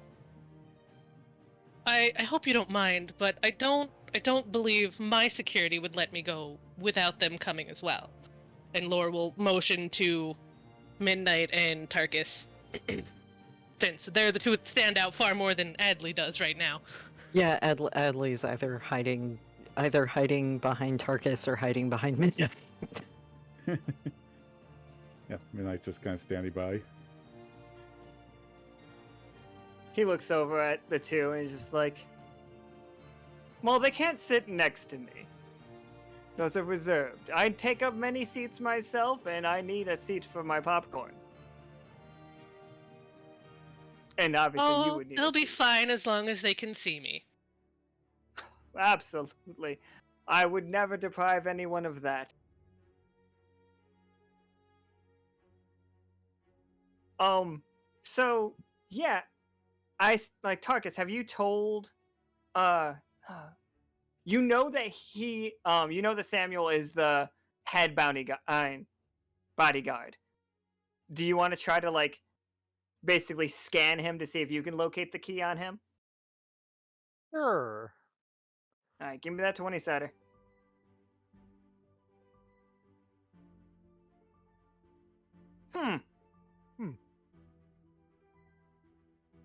Okay. With that 4, Tarkus, did you change colors of dice? I think you did.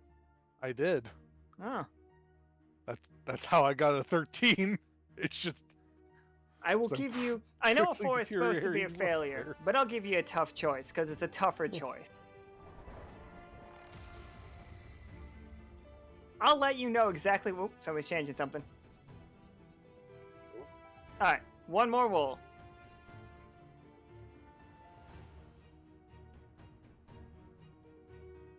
Alright, so that's a success. For a second, somebody was booting into your head again. But then it went away. Alright, you scan him up and down, like, as he's just, like, he's looking at Lore. Like, Samuel's looking at Lore with, like, a hand on his gun. And when he moves just right, you see the fact that he also has a key. It's dangling a little lower on a finer.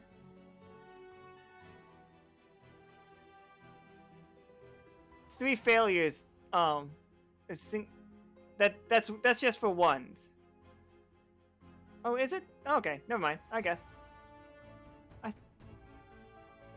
Yeah, the failures have to stand. Like, if you change it, doesn't count.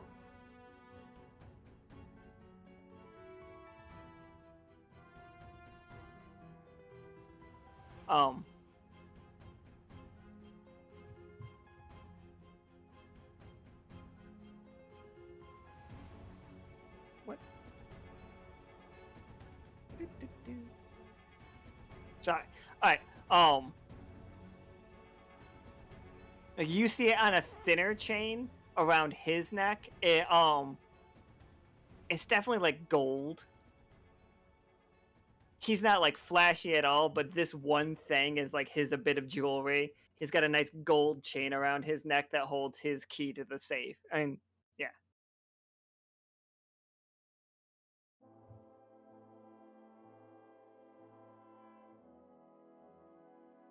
Yeah, you've identified where that key is. Yeah, Adli is just like, Tarkus, got anything? Now, is the telepathy one way or two way? 'Cause I don't know how that works. Let me see. It says, I can send telepathic messages to members of the party. That does not specify that it's two-way. Yeah, so, like, to talk to you, they have to say it out loud. We're a little further away, at least.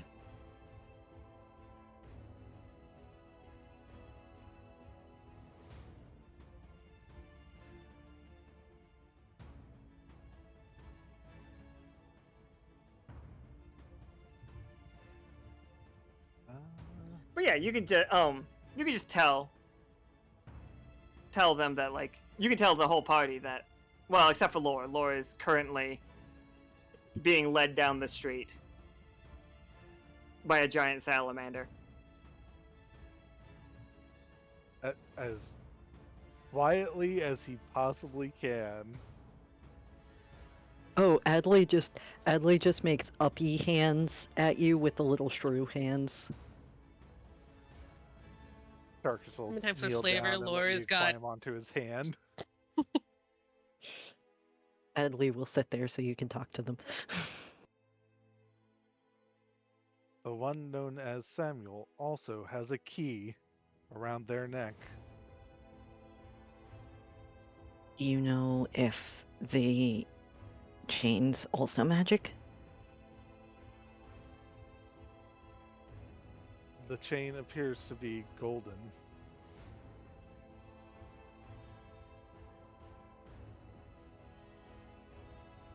Hmm. I'm assuming we're just following them at this point, right? Oh, you guys can be following them. It's up to you. I would hope so. You just leaving Laura. It's just like, Laura's just walking, got These are- her hand resting on South Alpha. Like, These are- like you would on a nice little promenade walk. Just, Trying her "These are best my-" not to glance behind and make sure they're following. Like, Lore 2 seconds ago. These are my bodyguards. Midnight in Tarkus. Okay, bye. Sal's just pointing at shops, and he's just like, and look at this fur ruff on this one. Oh, fascinating. It comes from the best fur in all of that godforsaken forest. But don't worry, we have a plan for that, don't we, guys? And all of his, like, Linkertons start chuckling, too. He's like, chop, chop, chop, chop, chop, chop, chop. Well, I'm glad you have a plan for the forest. I've heard horrible things about it. Oh, it's a nightmare, isn't it? Oh, nothing good comes from those woods. It's like, I have made a dear friend recently, and she has definitely expressed interest in...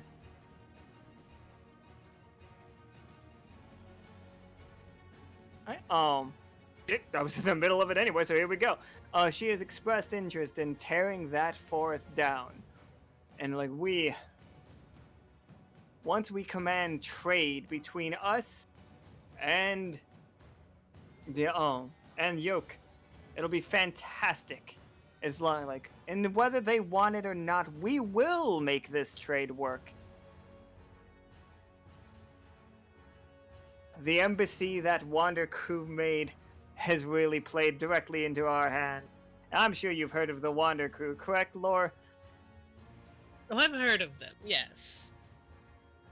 Troublemakers to a name, but fantastically useful when aimed correctly.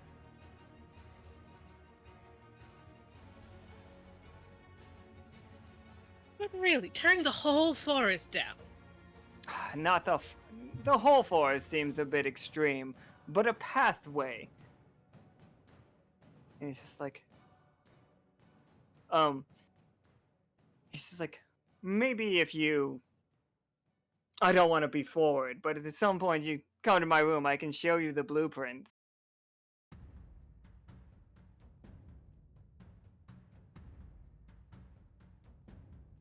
I would love to see it, but of course, we can't move too fast. Of course, of course, of course. Not after Becky. Laura will gently pat his arm. And just nod. Right. 1 second. Let me move everybody's tokens. Boop. Here we go. Alright, so what's the plan about this key? Was just Yeah. about to ask Midnight in Tarkus that. You guys are almost at the movie theater now. So what do we do? Do we wait till we're inside? Got an idea, but going to only have one shot at it.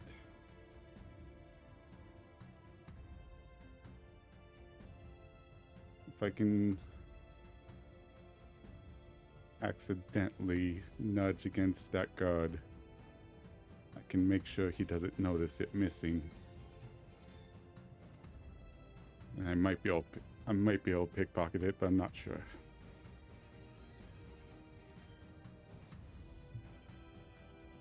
Yeah, I mean, you can definitely give it a shot, for sure. Guys have any objections to the attempt? Nope. I don't know if the chain's magical, so It's just it's a gold chain. So, like, if Tarkus, like, gave you all the information he got, it is not an anti-magic chain like the one that Sal had.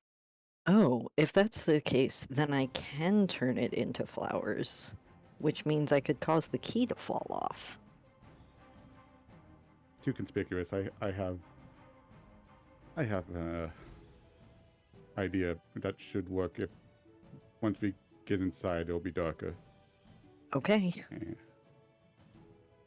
And I'm playing the card right now to kind of give you guys an idea of what exactly I'm going for.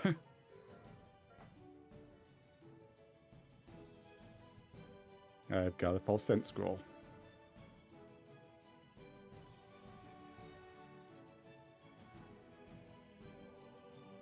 What are you doing with false sense?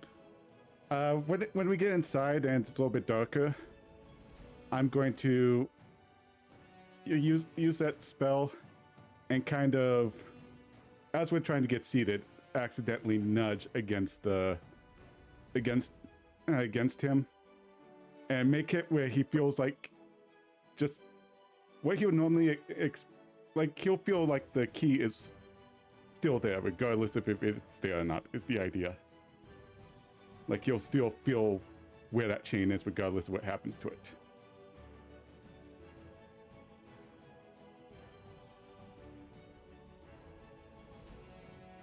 All right. And here, everybody's tokens again. Midnight is the person at the movie theater that's like, excuse me, pardon me, excuse me. Yep. Just rudely elbowing people. She's like, you didn't feel this, crack. It's like, it was a false sense. Just shaking him. It's like, I'm a doctor, hitting him with a scroll.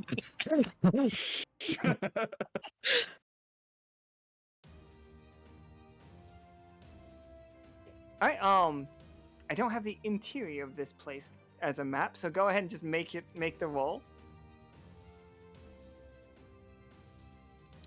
Tough choice. I'm gonna Go ahead. change that. It's like, I'm gonna make that a 1. Okay. No, I'm gonna make that a 20. Because Laura at the same time is going to kind of stumble into Sal because she knows the security guards are watching him or watching her.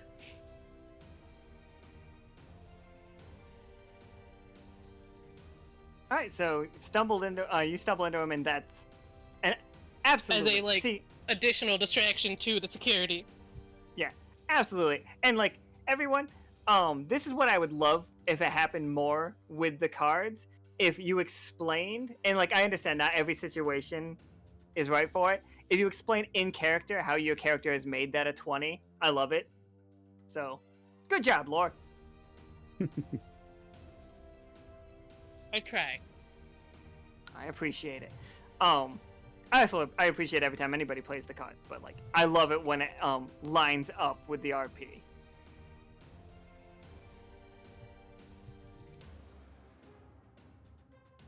Nobody panic. I had to make another map. Adli just like, you got it? I mean, that was originally step 1, but I'm not sure how that goes with it being a 20 now. No, Like, like if I see you the you'll have opportunity or- you can have the key. You can be sitting down here, Oh. and he will strongly believe that that he still has the key around his neck. Oh, that was originally just step 1. Okay, yeah, he probably just spots opportunities and just kind of whoop, just kind of flicks it off while he's not paying attention.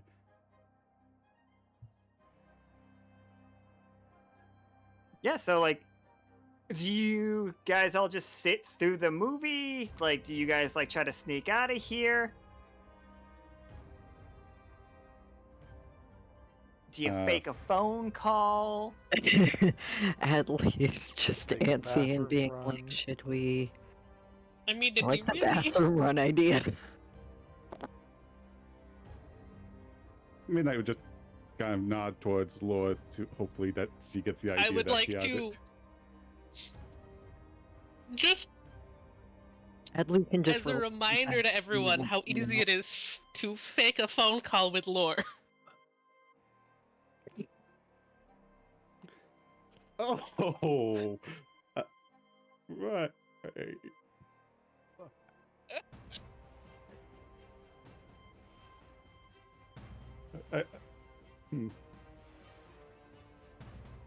Because if Lore tries Yeah. to get up without anything happening, I'm pretty sure Sal's gonna notice.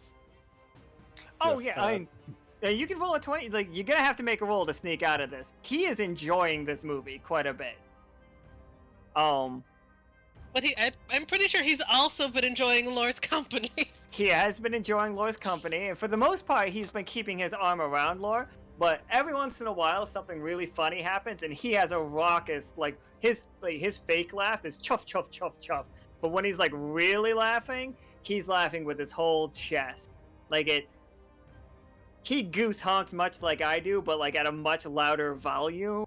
It's super loud. Everybody around him has to like kind of put their hands over their ears when he does it, and like you're not even 100% sure this is supposed to be a comedy, but everybody else is laughing along with it.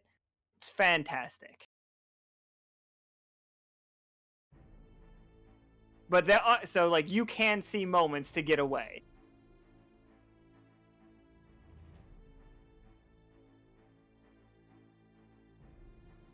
Or you could just set the theater on fire. That seems to work.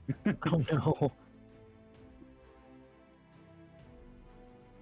I think going with what Laura's thinking, just send a little ping to Esme's communicator. Which will immediately set off the Bobbert's Casino and Spa, and she will, of course, immediately look mortified at interrupting the movie, and then just be like, I'll be back, and, like, make her way out as quickly as possible, trying to muffle the sound of this message brought to you by Bobbert's Casino and Spa. And it's so loud. Roll me a 20-sider. For the most part, Sal seems like really into the movie, but you're basically rolling against Samuel. Like, he's still suspicious.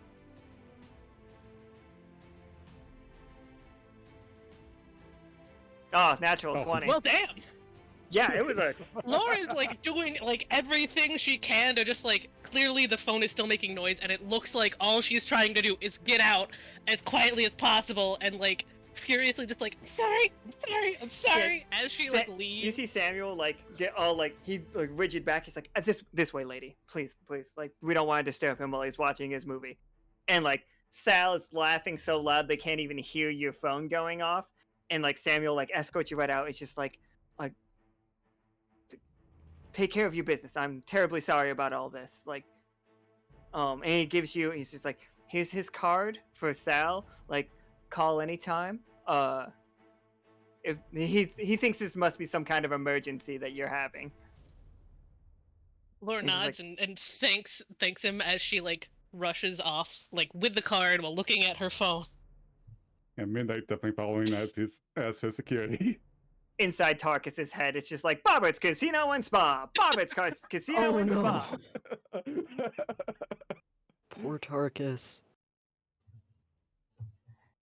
It's not like hacking in there, but like it's just like the noise resonating with it.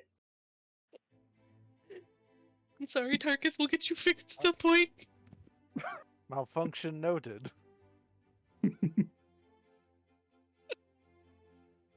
All right. So you guys are booking it back to the tower. Oh yeah, you guys can definitely book it right back to that tower. Back to the tower. Now you're outside. Smoother than expected. And now you're outside again. I was not expecting that 20, but I got. Damn.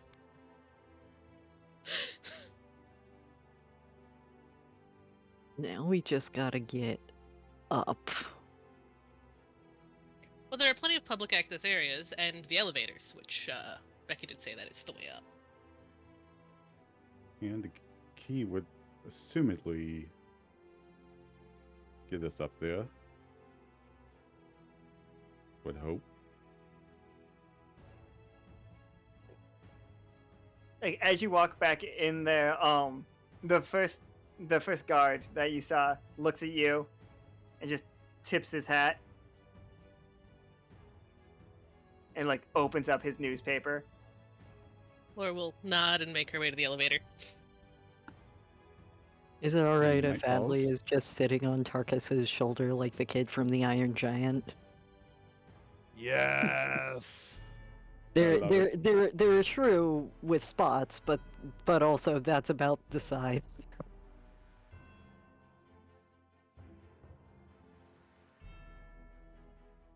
So you guys get into the elevator, and it only has 4 buttons, but you do see the keyhole.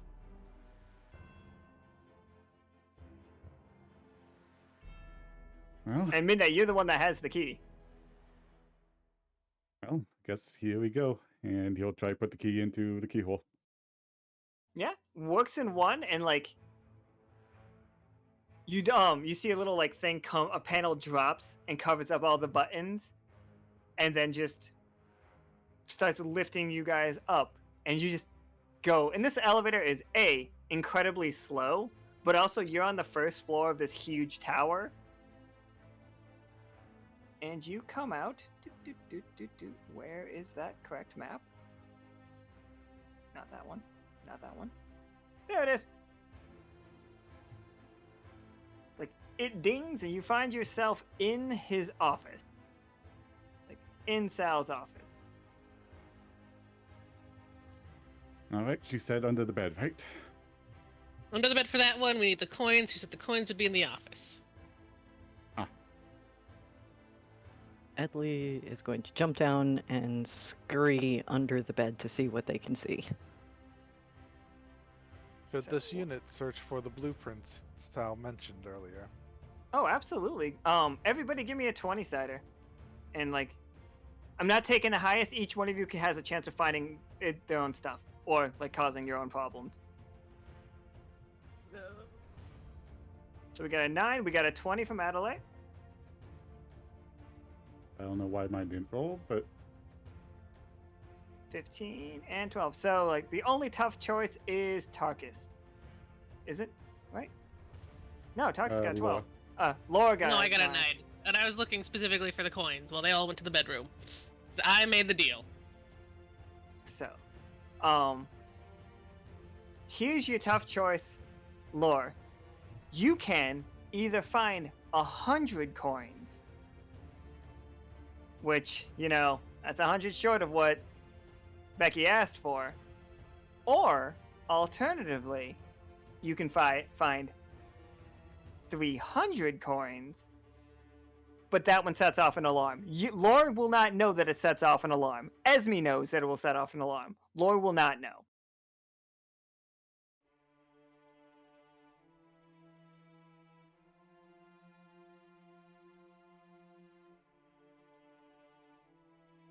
We're gonna find 100 coins. All right. So you're about 100 coins short. Deals Alright. can always be made later. So, Tarkus, next. With your success, you find these blueprints.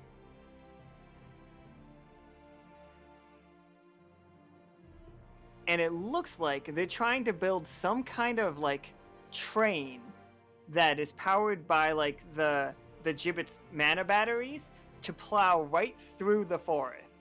They're gonna destroy it in a straight line, is how the plan is being set up.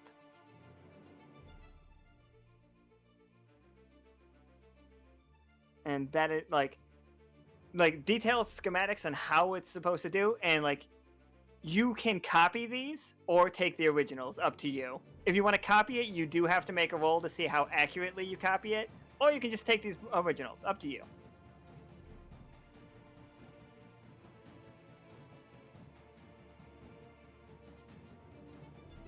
They are dropping the train tracks at the tracks and then pushing in. The tracks then pushing in.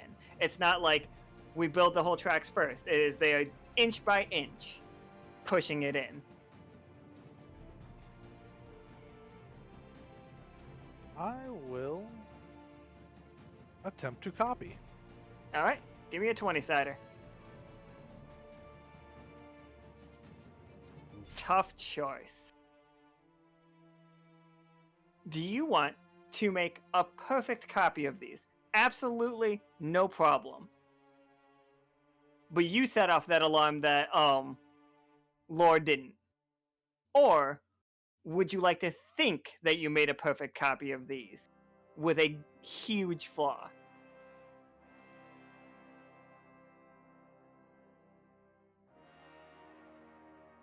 Either way, your character thinks that they're perfect copies.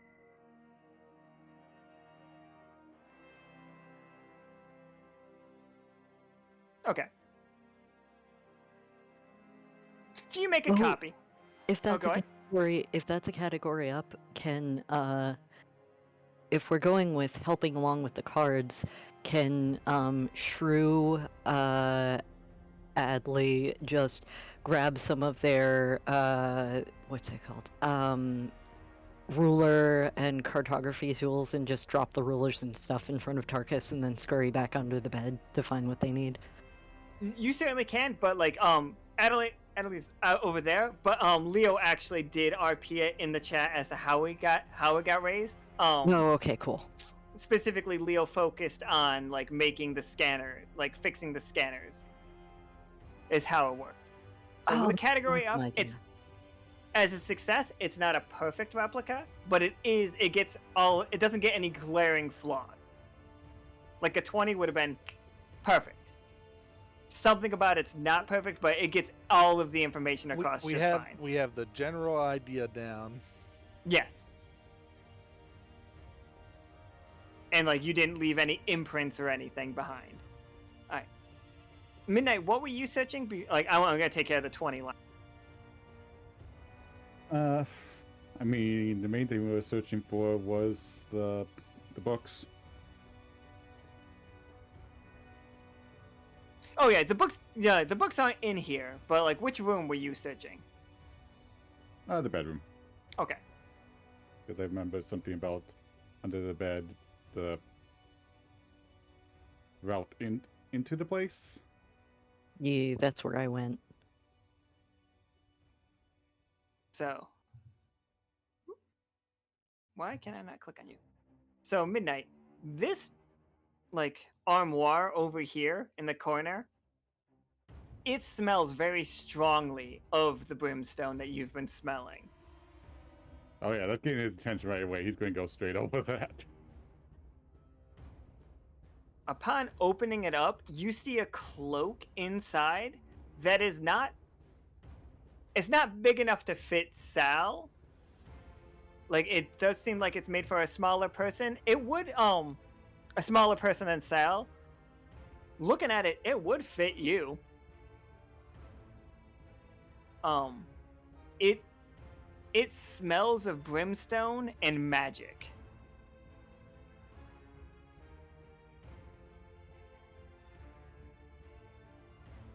Like what style cloak is it?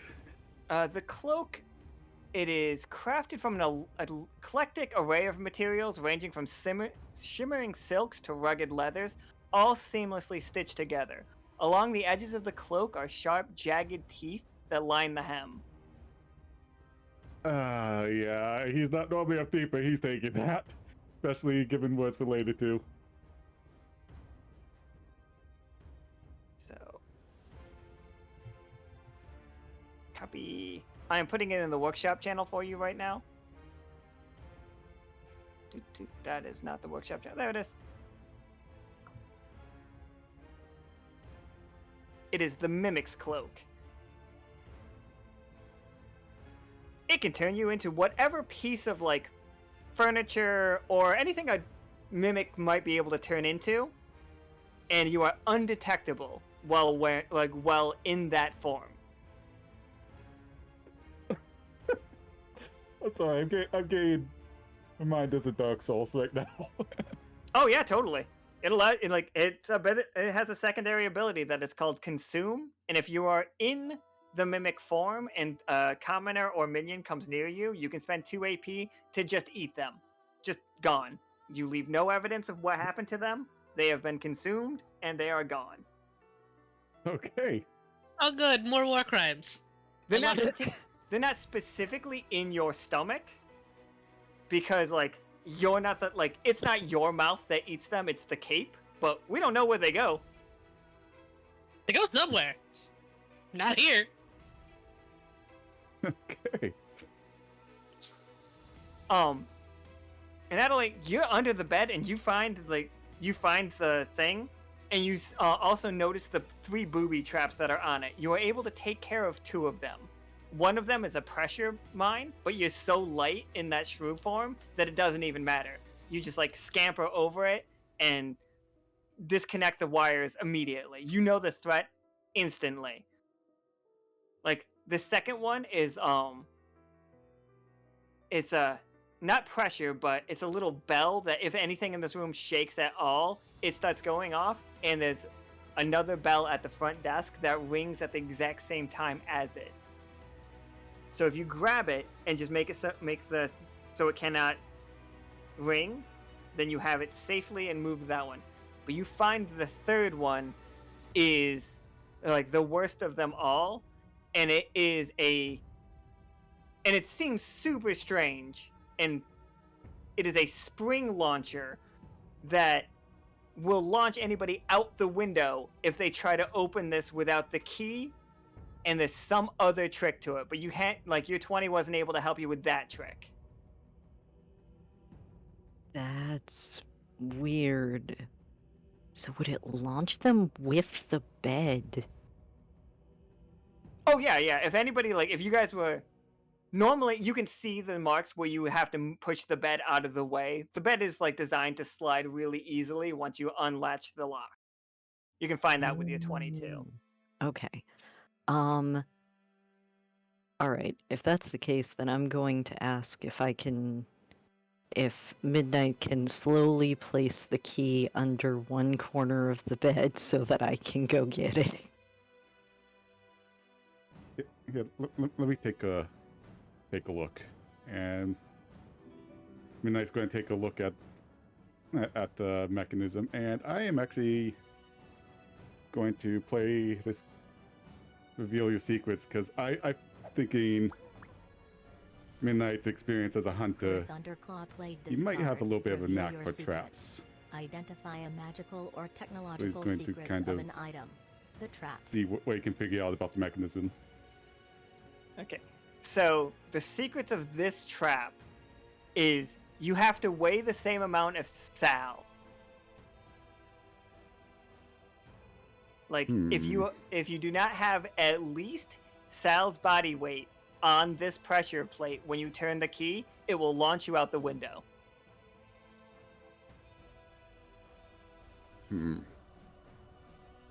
Oh, I can do that.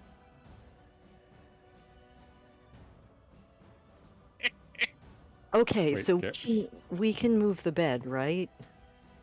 Yeah. All right, I'm gonna change back. I'm gonna scamper out from under the bed and change back. And then let's see. He's a 12-foot tall salamander, and we need at minimum his weight. Yep. Because I'm sure in Sal's mind, getting anyone up here that weighs more than him is just an impossibility. Impossibility. Who would weigh more than Sal? He's the biggest person you've met. Then I am with going the exception of the to... ferryman. I mean the riverman. Let's see. I mean, we also have Tarkus. Tarkus is also a hefty boy. I mean, you could, yeah. Tarkus, you want to roll me a 20-sider?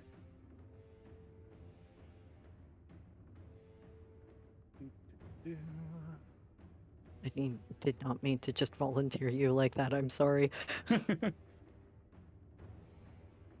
Tarkus, if you put everybody else on your shoulders, you will be close enough to the weight.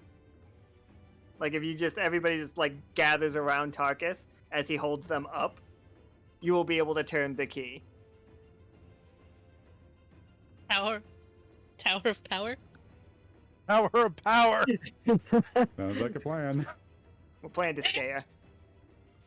Power Throw the person on Rangers top. assemble. If you throw Patagon, he'll explode. Scare rules.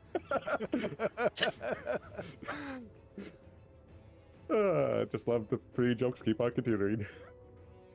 I feel like just in ascending order, Midnight would go first and then Lore, because I Yep. think Midnight, you're taller than Lore. Yep, 6'5".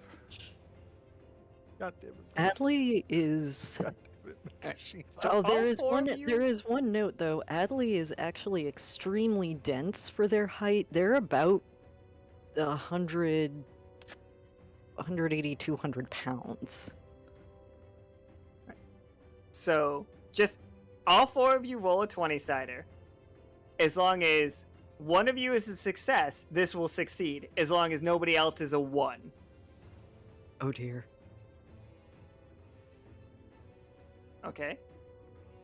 So we got a 14, then a 13, then a 5, but don't worry, a 5's not a 1. And then a 10, look at that.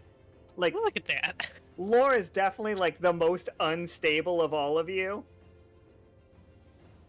But Midnight managed to, like, hold her still. And Tarkus puts the key in and turns it, and, like, a disc-shaped hole, a big one, appears in the floor with a spiral staircase going down. In Midnight, it smells of brimstone down there.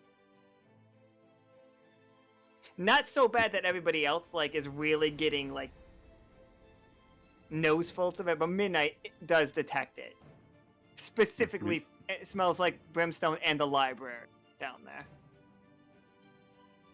Midnight definitely flinches a bit. I think whatever stole the books is probably down there.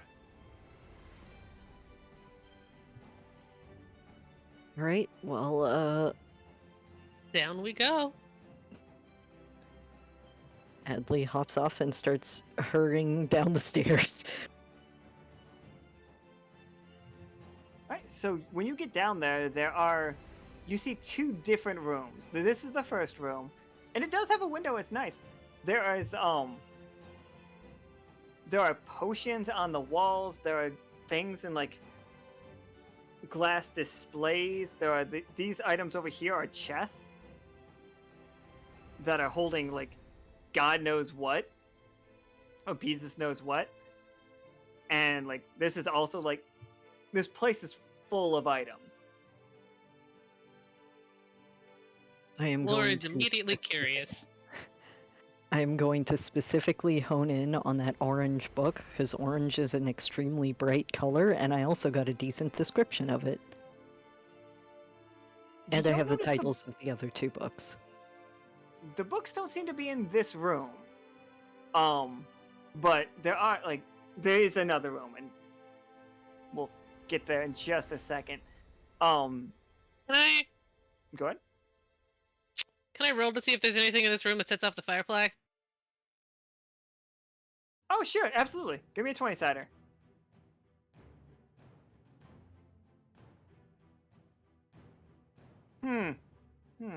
A 3. With that, I'm going to give you some information for absolutely free. Mm-hmm. So here's what you learn. There, you find when you open one of the chests, because I think Lore seems like nosy. Mm-hmm. You open up one of the Craig chests. was doing nothing illicit. Yeah, right? There is a tree branch, pristine. It looks it's a piece of petrified wood, and it's just huge. It doesn't have any leaves on it, but you can see where some of the budding was. The bug flies off of it and lands on the end of it and, like, starts glowing. That bud starts, like, rolling out and becomes a scroll, and, like, on it you see you can't make it out, it's all super blurry, but it's a triangular map that looks like some kind of, like, deeply forested area, but it's all, like, full of colors, and, like, even in print it looks like one of those lenticular images, you know what I'm talking about? Mm-hmm. Where, like, if you shift it, it becomes something else. Yeah. I think that's what it's called. But and as you're staring at it, it catches fire, and, like, the bug, like, does a very Firefly thing, and it catches fire, and then this branch catches fire in this chest. And that's when the fire alarm goes off. Oh.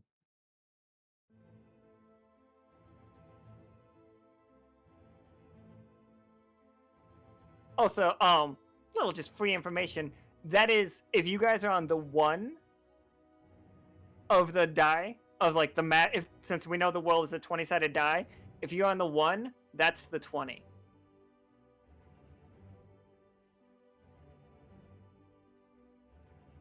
Interesting. Also, Leo, I think it's too late for me to go back and take the rest of the coins. It was Yeah, I those- either found 300 or I found 100. Yes. The other 200 weren't there if you picked that other choice. The fire alarm's going off, everybody. Tarkus, in your head, you are aware of like communicators coming online at the bottom of this place. If you can give me a 20-sider, I can give you a little bit more information. But you don't have to. But you can. You want to. They are way closer than they should be. You guys have like they know where you are. They know that somebody is in this room. And they B are like on the elevator up here already. I've had another game where where we played and like the whole robbery went well until just at the end, and this is that situation again. You know, I If feel like I'm- I was there for that one. Almost. If I'm frantically looking for the books, should I roll to try to... Absolutely. This is the other room. It is a room full of books, and like the information I will give you immediately is there are like paper scraps on the floor, like somebody was frantically searching in here before you. It smells of brimstone, and without even having to roll, you do see like the burnt finger marks. Oh, if I look there, do I see the orange book? You're gonna have to make a roll for the orange book though, or for any like. Well, all of nice, them. Yes, nice. but... Oh, I Wow, unplugged wow, my it's been headphones. going I got great so excited with far, that and now one. it's Give me now one it's second, not. everybody. What? You can't change a 1? You're not allowed. 1s are sacred and safe. Yeah, So ones and 20s. 20s. I thought somebody was saying that they could change it. That I was plugging. No. I said it's been No. going great so far, and now it's not. Now it's not. Okay, I thought you said no. It's not a 1. I was like, no, it's a 1. Yeah. I can read it. All right. Okay. So a 1 in an absolute snowball of a fire. Mhm. Yeah. So Laura, what did you do with that fire? Like, walk me through Uh, that. The immediate reaction would be to shut the lid on the chest. I absolutely love that because that's exactly what I figured you're gonna do. Like, The bug scoop the squeaks firefly out of the way okay. and, like, shut the lid. Absolutely. So you're all in here just like, I think Tarkus, Midnight, Laura, you guys good with the idea of like everybody's like scrambling looking for those books as fast as you Yeah. can? There was one thing I wanted to do, but yeah, let's go for it. Yeah, what else? What did you want to do? Go ahead and tell me. Like, I was actually going to play a wizard scroll to do the whole force field trick to kind of block off the area and buy some time. I think that 1 made it so you out of time for that. Or you can Yeah. force field and lock yourself in with a fire. Yeah, I think it's too late for that. I mean, okay. So what the idea with the force field is it you put it in that room with the fire, so you guys it can was look in going- here because those guys are gonna get. Those guys are coming. They're way closer, especially with that 1. They're coming through. Well, I was going to, like, there was a window in that room, right? Yes. Yeah, so I was going to kind of block off the where they would have to come from to get into this room. Okay. Yeah. I mean, you can do that. You will have to roll me a 20-sider though, Okay, I'm going to play the scroll first real quick. and we will get onto what's going on with this 1 right after that. Well, after we see what Tarkus is up to. Oh, I thought it was a 2 for Oh, a second. thank God. Yeah, I Oh, thought thank it God. was one too. Alright, So there's a force field going on in that room. Tarkus, what are you doing? Are you searching for the book? What's Robot Guy doing? How many books can I find with a hide and seek card? I assume just You can one. find One. I will give you one book because of that one. Which one would you like?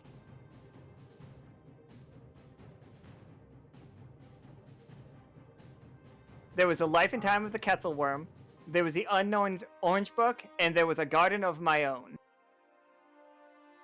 And Thaddeus specifically wanted A Life and Time of the Quetzalworm back, but because he never read the third book. He hadn't read A Garden of My Own, and he doesn't remember what the third book was. But I will allow you to find any one of them with a hide and seek card. I'll go with the Quetzalworm since that's the one that was specifically requested. Absolutely. So go ahead and play that. There it is. You see Tarkus just reach up and just grab the book and just like very no nonsense. In my head, it's just like Tarkus pulls the book down and just like found it, like not caring that behind him there's a force field and that fire is raging out of control.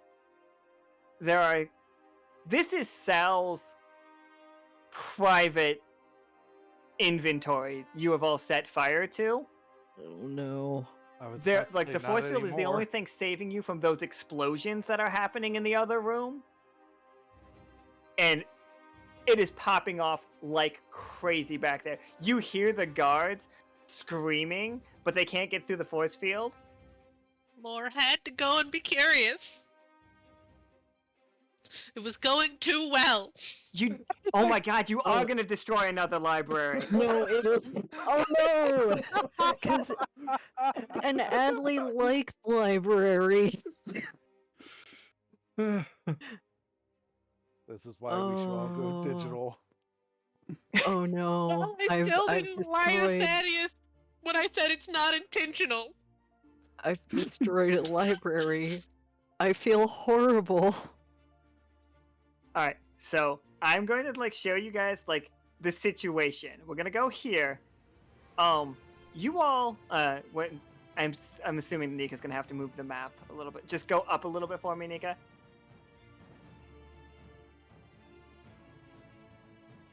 You guys are here. Mm-hmm. This is where you are. That's where that window lets out. The only exit from this room is either through the fire, then through the guards, then back up through Sal's room, or this window. That's it. Is there water below us? Yeah, I mean... I'm on the window plan. I like the window.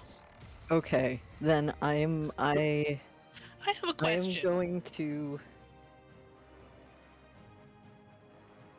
move something. I was gonna break something anyway. That would be great if if we haven't already narratively said there's a force field in there.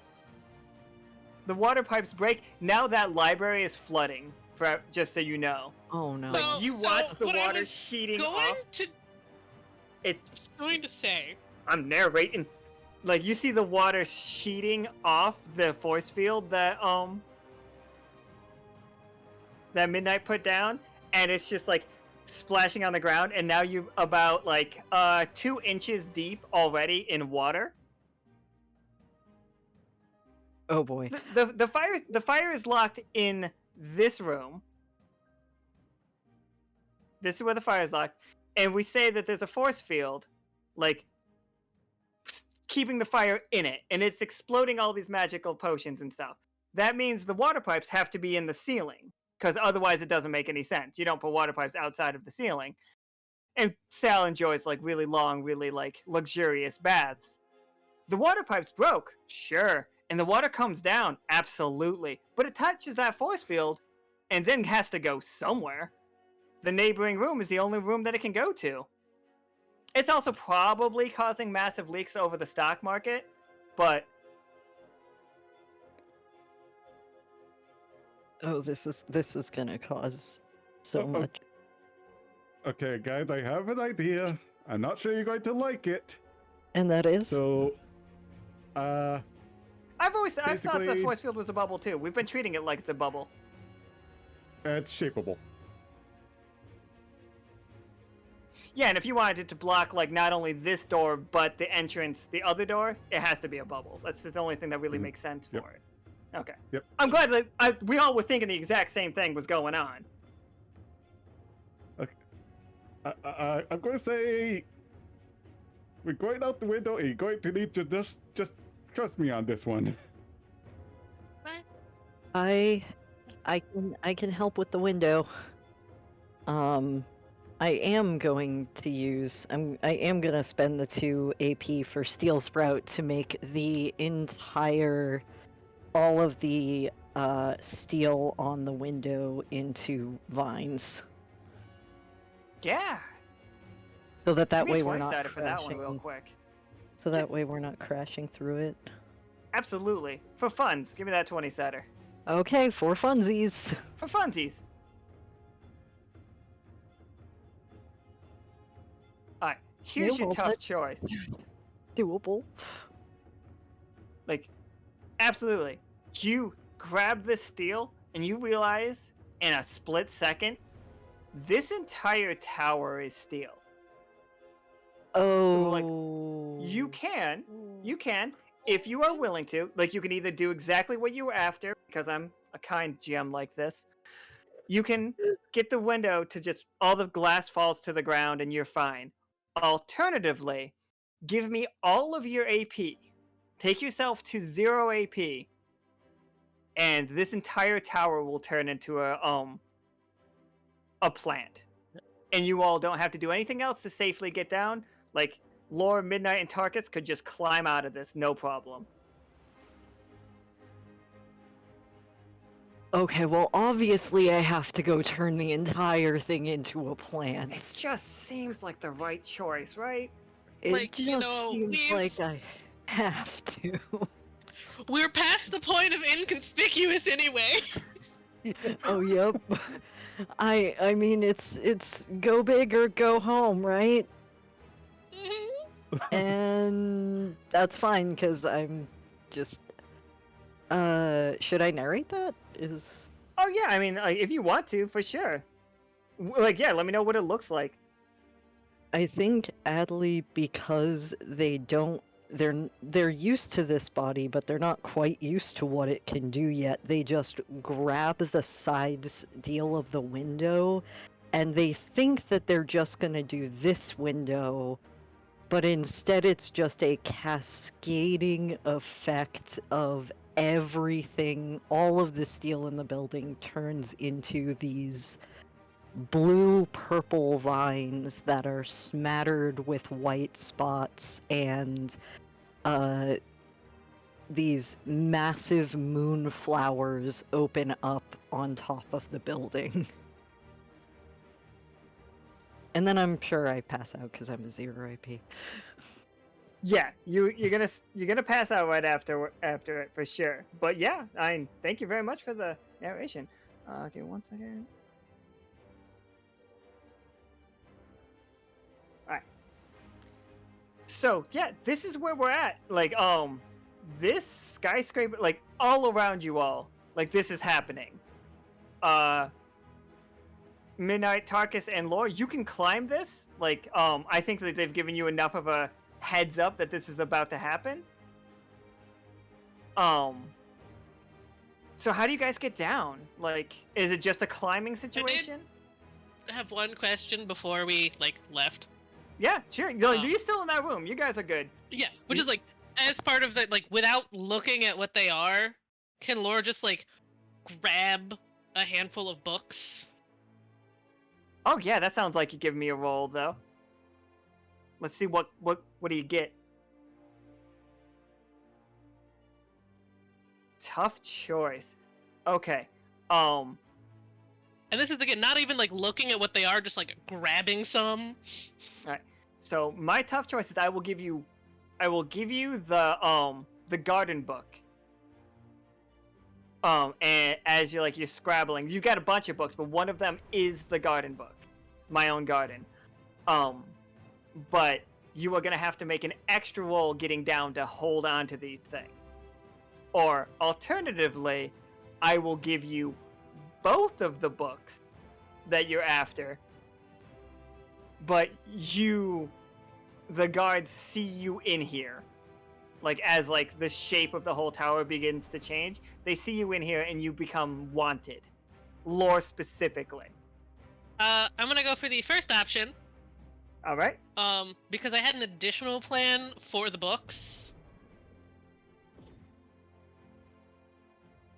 This was, of course, like, I thought of this before the entire building turned into a plant, but I'm still gonna do it anyway. I'm swaddling the books.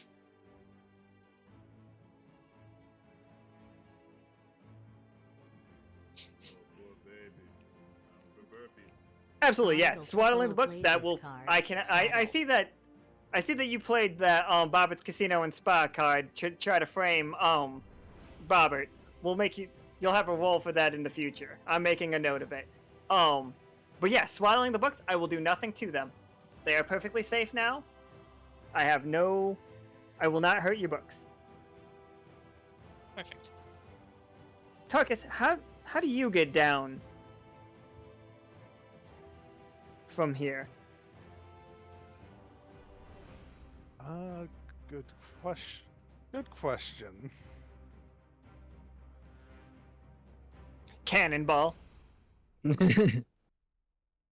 I mean, at least they're they're vines, so at least they're easier to, like, get down. Oh yeah, like you guys can escape. Like you don't have to go back in the building. You can just climb down the outside of them if that's what you want to do, or if you have an ability that you want to do, or anything.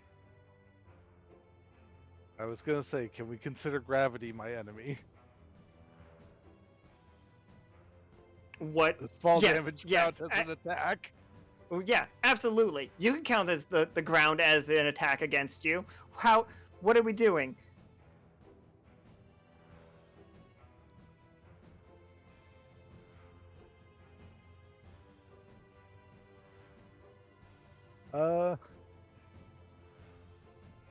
On second thought, Tarkus is just gonna try to slide down. I on that note, I do have something I want to do that would be relevant to that. Like if back that's okay. back against the vine. If this wasn't plant matter, there'd probably be sparks everywhere. If you would try to defy death, you definitely could. By the way, like that would be fine. I was very tempted, but If you just want to jump and roll a 20-sider, I'm perfectly fine with that being how you do it. Like on a high roll, you survive perfectly fine, but on a low roll, you just get back up with defying death. I'm perfectly fine with that. Like if flavor-wise, that's the direction you want to go. I might close your character sheet here on accident if that happens. I apologize. I'm never sure when I'm going to close somebody's character sheet on Roll20 when I'm looking at it. All right. Also, who's got Adelaide? I'm definitely grabbing her. A or them. Yeah, they. Them, So. I said. So. Yeah. Midnight's got him. Yeah. Let's jump out. Love it. And Give me that 20-sider. Adli. I'm pronouncing this name wrong every time, I think. You've gotten it a couple times. All right. Feel like- Nika says I'm pronouncing it wrong every single time, though. And she's not polite to me, generally. No, she's... Another 8. Okay. Tarkus's tough choice. Everybody, what's Tarkus's tough choice when he jumps out of a skyscraper to land to defy death?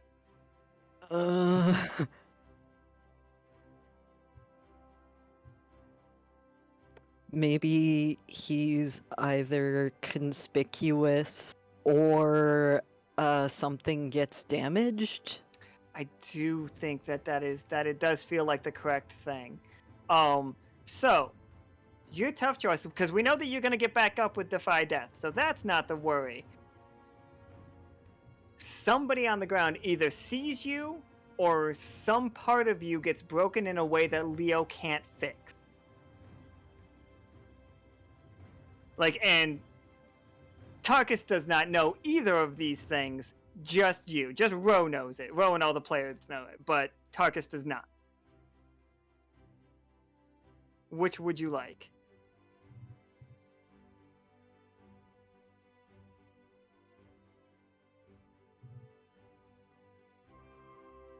You know what? Someone can see him. It's raining metal men. It's just like, where are you guys? Here we are. Copy. And here we go. Okay, so we're all here now.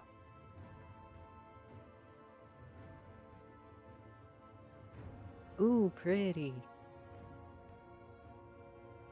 Alright, and you guys, I think it's the first out because everybody else might be climbing.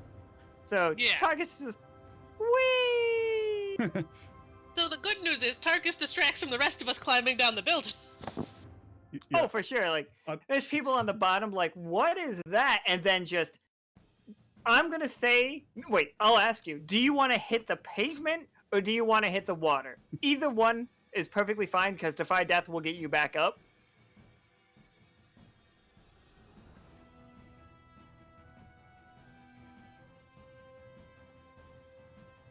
I'm gonna go with the water.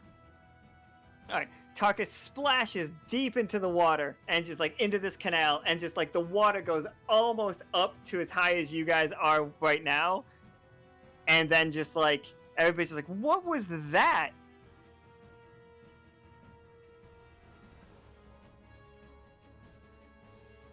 And like, there's a bunch of panic going on down at the bottom. Like, half the people are looking at the skyscraper that is now a giant, like, tree bush. The other half are looking into the waters. What could possibly have fallen to do that?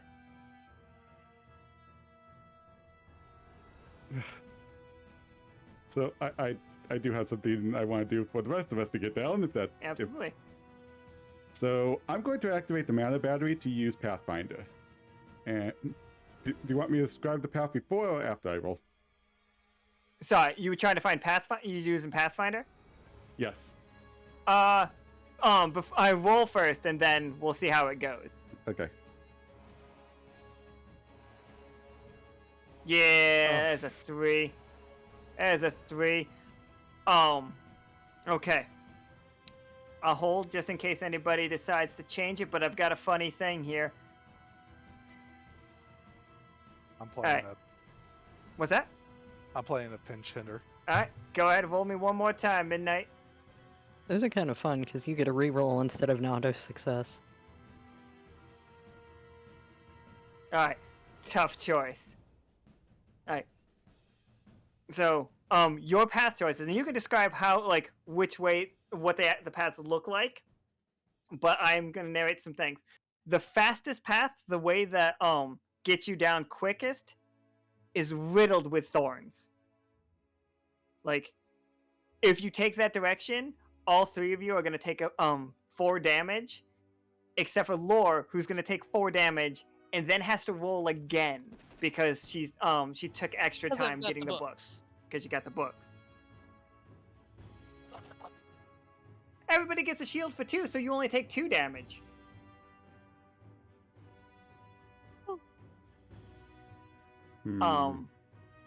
And then the other path, which is much slower, puts you in line of fire where I will attack you with the security guard. With a few scratches. Yeah, I think we're going straight through the thorns. Alright. He's basically going to kind of take a look around. And you're carrying them? Midnight's carrying? I'm carrying out Adli, yeah. Okay. Okay. He's going to take a quick look around. A little bit of shadow flickering in his eyes as he both he and basically the spirit he uses for a shadow seek just kind of calculate the path. Sees that the thorny path is rough, but it's going to avoid them getting spotted more than likely, and basically going to be the quickest way down. So he just is for Lord to follow and says, "This is gonna hurt, but if we want to avoid getting spotted, this is the way we need to go." And he'll start leading the way down to the thorny path. Yep, Laura's gonna tuck the nicely swaddled bundle of books under one arm and start climbing down. Alright, it's time for that second roll from Laura, though. Terribly sorry about it. I'm not sorry. I was Okay. prepared to make that, like, to roll horribly, make it in the middle of the road, and give you Lore dislocating her shoulder and taking 2 more damage. As, like, one option for the tough choice. You make it though. All 3 of you make it to the ground, and at this point, Adli, like you have like stirred like in that close location with the other 2 communicators. Like 0 AP is bad, but as long as you stay close, like you have your communicator, which is dying, like not dying. Like the second you get more AP, it will be back up to fully function. Even 1 AP gets you just fine, but like you have to stay close to somebody with a communicator to stay conscious. Basically, is what I'm trying to say. Give me I one can do that until we get back to the. I think Adley just kind of looks up and, like, in a mildly not actual drunken stupor, but kind of looks at the plant tower and goes, "Ooh, pretty." I was really hoping you were just about to say "fucking nice." Just nice. Nice. None of you have like the I don't think any of you have the scouter things on the recon visor. But man, I bet this tower would look wild through one of those. Come on, let me grab you. Oh yeah, no, that's. I don't. Hadley's just like, I didn't know I could do that. There we You go. might have overdid it a little bit. In the back of her mind, like, Laura's almost like, I wonder if I could use this to start a rumor about the Revenge of the Forest. Anyway. Oh, that's good. I fucked it up. It was there. Revenge of the Forest. I fixed it. Production value. Yeah! Tarkus is under, like, in the canal, like, completely, just, like, legitimately under it. Turkus just, like, walking back to shore. Aw, thanks, Leo. Thanks, Lou. I was about to play one. Is this because I keep sneaking AP shots into everybody's pocket? I'll use that AP shot while we're Absolutely. limping away. Yeah, okay, so, part of... Okay. So you guys can all make it out of here. Are you going back to the library? Or are you going to, are you trying to go back to the Silver Thimble? What is your escape plan? Like, where are you aiming? Escape plan would be back to Silver Thimble. I don't want to take anything back to Thaddeus. But we Okay. don't want to take anything back to our boss, right?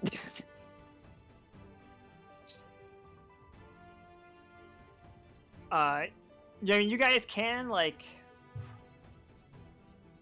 There are many things you guys could do. Like, you could try to, like, blend in, get on the next ferry back to the Silver Thimble. You guys could technically get to as close as possible and try to hail the airship. Or, like, that would be more conspicuous, but it's an option. And just... How do you guys get out of here? Because you're on the ground, like, you're not being fired at yet. No, like, people are looking at you guys kind of weird, but not, like, any weirder than the giant tower that suddenly appeared. I don't... There's a circle on that one. We're just gonna be, making our way away. I think the first step would be blending in as we move further away from the tower. Alright. Yeah, just 3 of Midnight, you? you can put me down now. The Midnight 3 of will- you will roll me a set Adli down. 20-sider. And we'll take the highest, and then Tarkus... Just give me a 20-sider, see if you have a good direction. It's like, we have 10, to find Tarkus. 9. This last one's going to be an 8. Come on. No, 14. Alright, so you all have success. Tarkus is fine. Tarkus doesn't need your help. Tarkus is Tarkus, under the water, great. giving this the middle finger, like two birds just walking down, like walking at the bottom of the canal. So I think like the safest way for you all to get out of here would be to get Tarkus with a 20 on your way down. Do you have like a place inside your body that's like open? Like, do you have Bender's little like opening door situation? How do you keep the book not wet? Because you rolled a 20, so absolutely you're fine. It's fine. I just want to know how it is.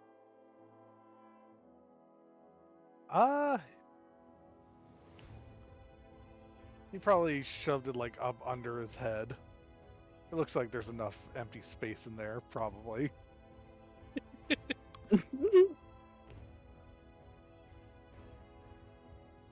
Leo was asking what you rolled, and I was like, it was a 20. I just put it on screen. Alright, so book is perfectly safe. You three get on a ferry, like scratched up and like everything, and like the ferry driver just looks over, just like, it's quite a mess back there, isn't it? Yeah, Yeah. that's kind of amazing looking at the tower. It's like, it's been getting weird since that silver thimble showed up, but you know, all's well that ends well, I suppose. I get paid either way. And he just like turns on the engine, and it's like puttering through. And you guys for a second hear like a clang and the ship shake a little bit.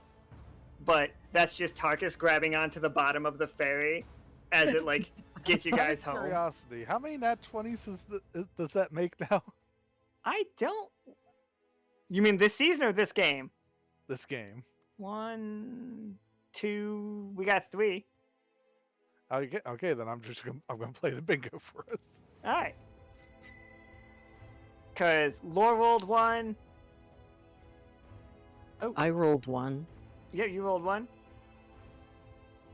And yeah, Tarkus rolled 1. It was just those 3. So yeah, everybody gets 5 HP and 5 AP. Look at that. Woo. Aw, thank you, Tarkus.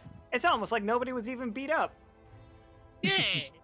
I just beat it myself, but that's normal. Alright, so you guys all arrive back at the Silver Thimble. Like, well, the 5 HP and 5 AP will happen, like, at night. Or, like, as you guys rest and, like scratch it up. Tarkus just, like, unhitches himself from the bottom of the ferry. And you guys, yeah, can return the books to Thaddeus. Maybe after it calms down a little bit at the city. Yeah, we'll let it calm down. Oh. My cat yelled. So, as you guys arrive, like, the Silver Thimble, who have all been, like, talking about, like, their nightmares with each other, or, like, their bad dreams, except for Patagon. He was doing fine. You hear, like, all of a sudden, they finish, like, at this moment is when they finish the radio tower. And, like, you guys hear it's just, like, massive, like, calls for help around Dyad. Like, the eastern side of Dyad is in pure chaos right now. And, like, Reedy is, like, calling you guys, like, what's going on? Like, what happened? And, like, we don't have to RP that, but that is the state that we are leaving the world in at the end of the first Reacquisitions game. But it was a success. You got the items, and they only know what you look like and what your names are. But they don't know that we were the ones in there. I guess that's fair. They don't 100% know. That it was And- us that were there. And also, like, Lore has technically- 100 coins. Technically, since I also grabbed extra books, they don't know that we necessarily went for those books.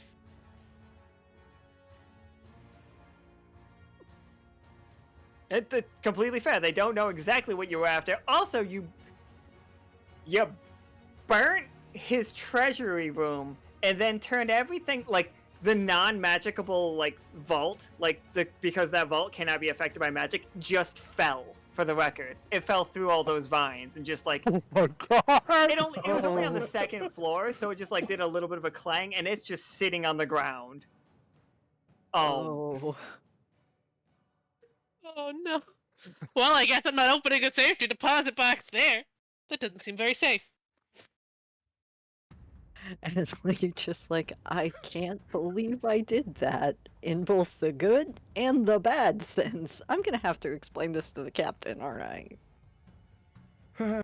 She'll probably be fine, though I do have to wonder how I keep on ending up in situations where there's absolute chaos It was afterwards. going so well, and It then was going Lore had to so be well. too curious. We Every- almost had that. If I had just not looked around a little bit more. I like the idea that the first roll of the game, or no, second roll of the third roll. Third roll of the game was Tarkus rolling a 1. Last roll of the game was Tarkus rolling a 20. Yeah. Yeah, this is great. And like, one of my first rolls was a 20, and then like my last roll was a 1. Yep. So, Dyad is having a day. Sal is just like furious. So recap of it. Thaddeus had some books stolen, and whoever stole the books smelled of brimstone. And while they were like searching around, some light flirting happened. Tarkus was hit on by a frog woman named Becky. She's amazing. I love her. She needs to get her fingers fixed, her Random fingernails question. fixed though. Did the pressed-on nail get washed off after the cannonball? Do you want it to have? Sure. Okay. There is now evidence that Becky may have been involved in this robbery, Oh. as up and where the vines were. That is where the press-on nail is. Is up where the library room was. And not anymore. The Linkertons have fine detectives. I was asking if it came off when he made impact with the water. We could put it down there. Like people like the person who saw the one person that saw Tarkus, like enough that they had a good view of him, saw the nail floating and has grabbed it. And it's just like, And that person looks directly at the camera, and it's Samuel, the head of the Linkertons. He will be investigating. Fuck. That's just a joke from me. Dun, dun, dun. And so that happened. Becky's a good friend of mine. Love Becky. Nothing bad will happen to her. Then Lore smoozed up to Sal, 12-foot salamander, and they managed to find that he had a key, but it was very secure. But Samuel had a key that wasn't as secure, so with successful like sneak thievery, like Midnight managed to like take the key for himself, and we got in. Some very successful rolls in Sal's office showed us the blueprints that show that Gibbet and Sal are trying to build a train to go through the magical forest to the west of Dyad. The goal is to just make a straight line to begin trade with a city over there. Like that is their ultimate goal, turns out. Well, that's what they want. Lore found out a bit about the world on the exact opposite side of the map, the exact opposite side of the globe. There is a very like a place that cannot be mapped accurately. Like it just keeps like shifting. Also, Sal had a branch of what seems to have been a word tree, but it is now burst into flames and gone. So we'll never be able to know that for sure.